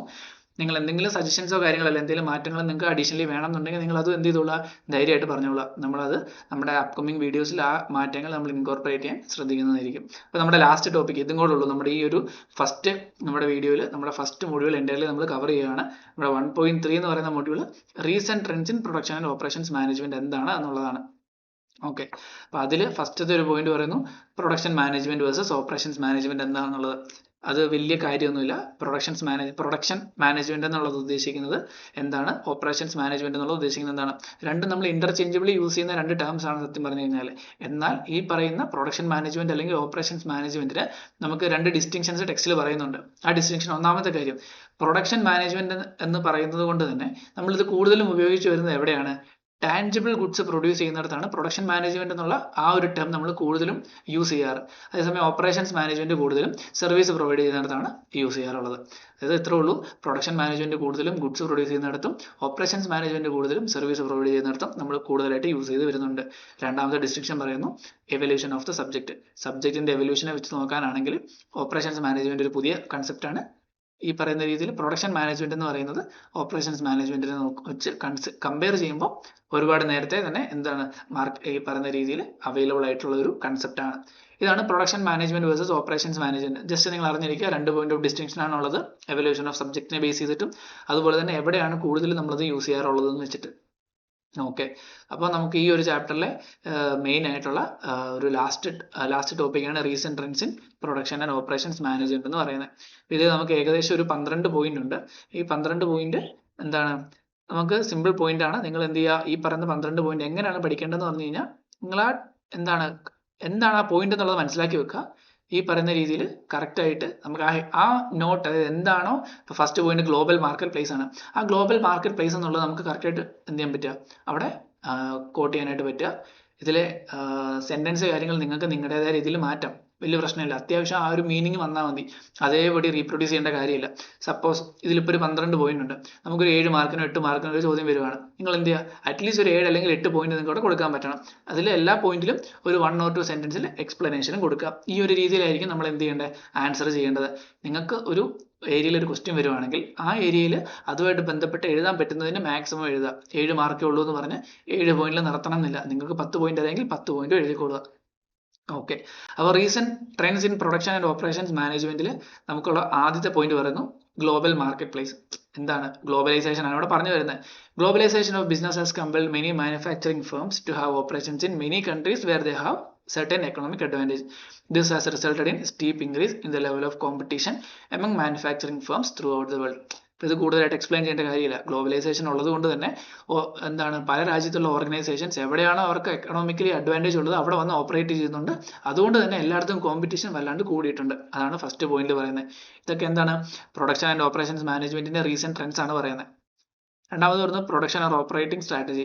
More and more firms R recognising the importance of production or operations strategy for the overall success of business. നമ്മൾ കണ്ടു, മുകളിൽ പറഞ്ഞു നമ്മൾ ക്യാരക്ടറിസ്റ്റിക്സ് ഓഫ് ഓപ്പറേഷൻസ് ഫംഗ്ഷൻസ് എന്നുള്ളത് കണ്ടെടുത്ത് നമ്മൾ ഫസ്റ്റ് പോയിന്റ് പറഞ്ഞു, ഒരു കോമ്പറ്റീറ്റീവ് അഡ്വാൻറ്റേജ് ഉണ്ടാക്കാനായിട്ട് നമുക്ക് മാനുഫാക്ചറിങ്ങിനെ തന്നെ യൂസ് ചെയ്യാൻ പറ്റും. Manufacturing as a competitive advantage ആയിട്ട് നമുക്ക് മാറ്റിയെടുക്കാൻ പറ്റും. ആ ഒരു സംഭവമാണ് ഇവിടെയും പറയുന്നത്. പ്രൊഡക്ഷൻ അല്ലെങ്കിൽ ഓപ്പറേഷൻസിന്റെ സ്ട്രാറ്റജീനെ നമുക്ക് എന്താണ് ഒരു അഡ്വാൻറ്റേജ്, ആ ഒരു സ്ട്രാറ്റജി പ്രോപ്പറായിട്ട് ഇംപ്ലിമെന്റ് ചെയ്തുകൊണ്ട് നമുക്ക് അതിൽ തന്നെ ഒരു അഡ്വാൻറ്റേജ് ഉണ്ടാക്കിയെടുക്കാനായിട്ട് സാധിക്കും. മൂന്നാമത് പറയുന്നു ടോട്ടൽ ക്വാളിറ്റി മാനേജ്മെന്റ്. എന്താണ് ടോട്ടൽ ക്വാളിറ്റി മാനേജ്മെന്റ്? ഇവിടെ പറയുന്നത് total quality management has been adopted by many firms. ഈ ടോട്ടൽ ക്വാളിറ്റി മാനേജ്മെന്റ് എന്താണ്, നമ്മൾ അവിടെ കണ്ടു manufacturing as a competitive advantage എന്ന് കണ്ടെടുത്ത ഒരു സ്ട്രാറ്റജിയാണ് ടോട്ടൽ ക്വാളിറ്റി മാനേജ്മെന്റ്. അപ്പോൾ total quality management approach has been adopted by many firms to achieve customer satisfaction by a never ending quest for improving the quality of goods and service.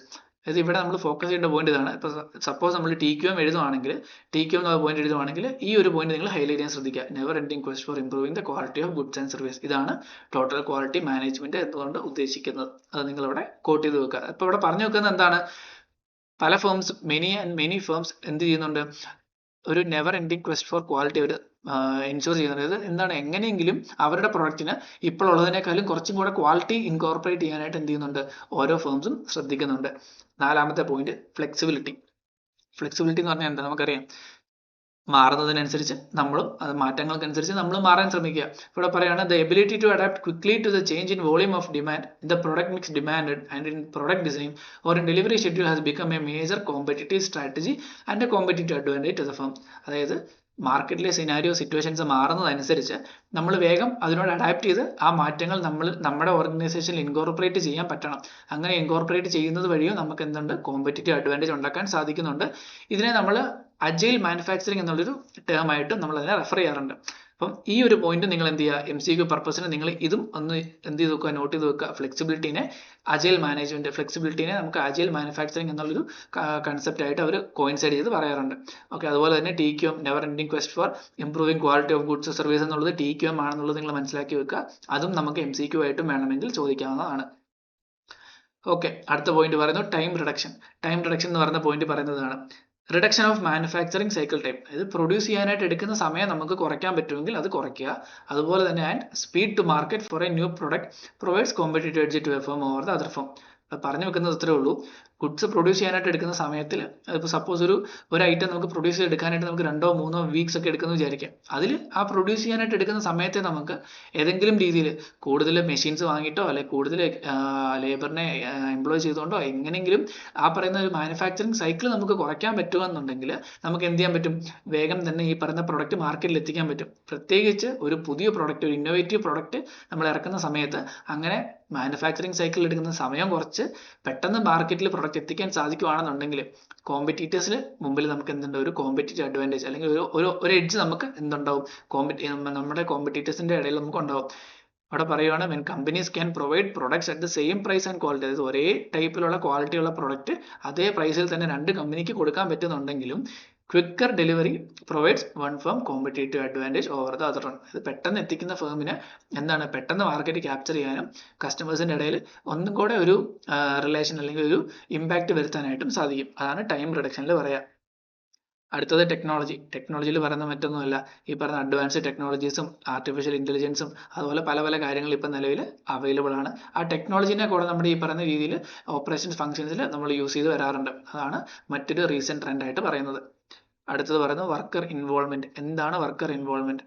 ഇവിടെ പറയുന്നതാണ് The recent trend is to assign responsibility for decision making and problem solving to the lower levels in the management. This is known as employee involvement and empowerment. ഇവിടെ പറയുന്നതാണ് ഇപ്പോഴത്തെ ഒരു recent ട്രെൻഡിൽ നമ്മൾ കണ്ടുവരുന്ന മറ്റൊരു കാര്യമാണ് ഈ ഡിസിഷൻസ് അല്ലെ പ്രോബ്ലം സോൾവിങ് കാര്യങ്ങളൊക്കെ ടോപ്പ് മാനേജ്മെന്റിൽ മാത്രം ചെയ്തു വരാതെ ഈ പറയുന്ന ലോവർ ലെവലിൽ ഈ പറഞ്ഞ ബേസിൽ എന്ത് ചെയ്യുന്നു, അവരെ ഇൻവോൾവ് ചെയ്യിച്ചുകൊണ്ട് അല്ലെ വർക്കേഴ്സിനെയൊക്കെ ഇൻവോൾവ് ചെയ്യിച്ചുകൊണ്ട് ആ ഒരു പ്രോബ്ലം എങ്ങനെ സോൾവ് ചെയ്യാം അല്ലെങ്കിൽ എങ്ങനെ ഡിസിഷനിൽ എത്തിക്കാം എന്നുള്ളത് അവരെ ഇൻവോൾവ് ചെയ്തുകൊണ്ട് ചെയ്യിക്കുന്നു. അതിന്റെ ഒരു കൺസെപ്റ്റ് എന്താണെന്ന് വെച്ച് കഴിഞ്ഞാൽ സപ്പോസ് നമുക്ക് പ്രൊഡക്ഷനിൽ ഒരു പ്രോബ്ലം ആണ്, അത് ടോപ്പ് ലെവലിലുള്ളവരെക്കാളും കൂടുതലായിട്ട് എന്താണ് ആ പ്രോബ്ലം അല്ലെങ്കിൽ ചിലപ്പോൾ എങ്ങനെയാണ് അത് ഓവർകം ചെയ്യാൻ പറ്റുക എന്ന് ചിലപ്പോൾ ലോവർ ലെവലിലുള്ളവർക്ക് ചിലപ്പോൾ കൂടുതൽ ഐഡിയ ഉണ്ടാവാം. അപ്പം ഈ ഒരു വർക്കർ ഇൻവോൾവ്മെന്റിൽ ഉദ്ദേശിക്കുന്നതാണ് അവരെ കൂടെ ഡിസിഷൻ മേക്കിങ്ങിൽ അല്ലെങ്കിൽ പ്രോബ്ലം സോൾവിങ്ങിൽ ഇൻവോൾവ് ചെയ്യിപ്പിക്കുന്ന ഒരു ട്രെൻഡ് ഇപ്പോൾ കണ്ടുവരുന്നുണ്ട്. അതുകൊണ്ട് തന്നെ നമുക്ക് എന്താണ് ബെനിഫിറ്റ്? ഒന്നും കൂടെ കൂടുതൽ ഐഡിയാസ് കിട്ടും. അതുകൊണ്ട് തന്നെ നമുക്ക് ഒന്നുകൂടെ എഫക്റ്റീവ് ആയിട്ടുള്ള ഡിസിഷൻ എടുക്കാൻ പറ്റും. അതാണ് വർക്കർ ഇൻവോൾവ്മെന്റിൽ ഉദ്ദേശിക്കുക. എട്ടാമത്തെ പോയിന്റ് റീ എഞ്ചിനീയറിംഗ് നമ്മൾ കണ്ടു. Manufacturing as a competitive advantage എന്ന് പറയുന്നിടത്ത് നമ്മൾ കണ്ടൊരു പോയിന്റ് ആണ് ബിസിനസ് പ്രോസസ് റീ എഞ്ചിനീയറിംഗ് എന്ന് പറയുന്നത്. അതെന്താണെന്ന് പറഞ്ഞാൽ സിമ്പിൾ ആണ്. നമ്മൾ നിലവിൽ എന്താണോ നമ്മുടെ ഓപ്പറേഷണൽ സ്ട്രാറ്റജി ആ ഒരു പ്രോസസ്സ് എന്താണോ ആ ഒരു പ്രോസസ്സ് നമ്മൾ തൽക്കാലം സ്റ്റോപ്പ് ചെയ്തിട്ട് മൊത്തത്തിൽ സീറോയിൽ നിന്ന് പിന്നെയും സ്റ്റാർട്ട് ചെയ്യുക. ഇപ്പൊ ചെയ്തുകൊണ്ടിരിക്കുന്ന പ്രോസസ്സ് നിർത്തി പുതിയൊരു പ്രോസസ്സ് ഡിസൈൻ ചെയ്ത് ആ ഒരു പ്രോസസ്സിലൂടെ നമ്മുടെ ഈ പറഞ്ഞ പ്രൊഡക്ഷൻ പ്രോസസ്സിനെ മാറ്റിയെടുക്കുക. ഇവിടെ പറയുന്നതാണ് this involves drastic measures or breakthrough improvement to improve the performance of a firm. It involves the concept of clean slate approach or starting from scratch. അതായത് ഇപ്പോൾ ചെയ്തുകൊണ്ടിരുന്ന ആ ഒരു പ്രൊസീജിയർ എന്താണോ അത് അതേപടി നിർത്തിയിട്ട് ഒരു ക്ലീൻ സ്ലേറ്റ് അപ്രോച്ച്, അതായത് ഒന്നേ നമ്മൾ എന്ത് ചെയ്യുക, റീഡിസൈൻ ചെയ്യുക. നമ്മുടെ പ്രോസസ്സിനെ മുഴുവൻ റീഡിസൈൻ ചെയ്യുന്ന ഒരു പരിപാടിയാണ് റീ എഞ്ചിനീയറിംഗ് എന്ന് പറയുക. ഓക്കെ, ഒമ്പതാമത്തെ പോയിന്റ് പറയുന്നു എൻവയോൺമെന്റൽ ഇഷ്യൂസ്. നമ്മൾ ഓൾറെഡി കണ്ടു. ഡിസപ്പിയറൻസ് ഓഫ് സ്മോക്ക് സ്റ്റാക്സിൽ പറയുന്ന പോയിന്റുകളൊക്കെ തന്നെയാണ് ഇവിടെ പറയുന്നത്. ഇപ്പോഴത്തെ today's production managers are concern more and more with pollution control and waste disposal which are key issues in protection of environment and social responsibility.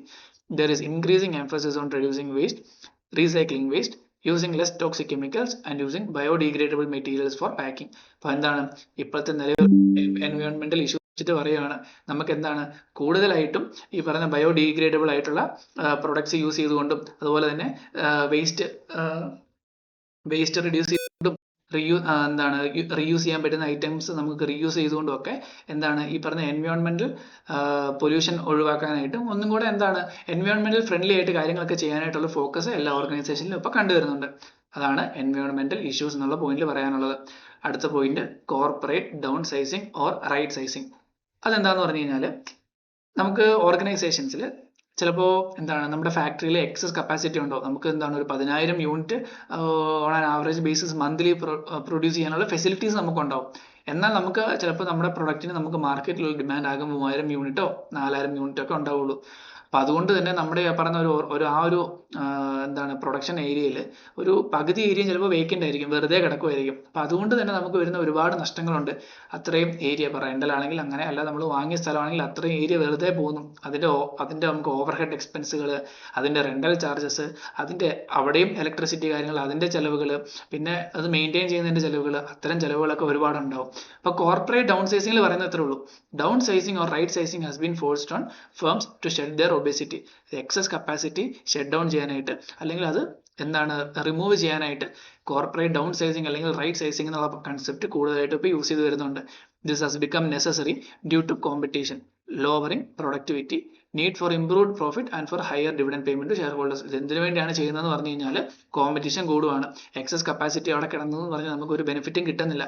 പിന്നെ ഇങ്ങനെ കിടക്കുന്നത് കൊണ്ട് തന്നെ നമുക്ക് അത്രയും പ്രൊഡക്ടിവിറ്റിയിലേക്ക് എത്താൻ പറ്റുന്നില്ല. ആ പ്രൊഡക്ടിവിറ്റിയിലേക്ക് എത്താൻ പറ്റാത്ത ആ ഒരു തടസ്സം മാറ്റാനായിട്ടും അതുപോലെ തന്നെ പ്രോഫിറ്റ് കൂടുതൽ ഇമ്പ്രൂവ് ചെയ്യാനായിട്ടും അതുവഴി എന്ത് ചെയ്യാം, നമ്മുടെ ഷെയർ ഹോൾഡേഴ്സിന് കൂടുതൽ പേയ്മെന്റ് ഡിവിഡൻഡ് കൊടുക്കാനായിട്ടും ഒക്കെയാണ് ഈ പറയുന്ന കോർപ്പറേറ്റ് ഡൗൺ സൈസിങ് ചെയ്തു വരിക.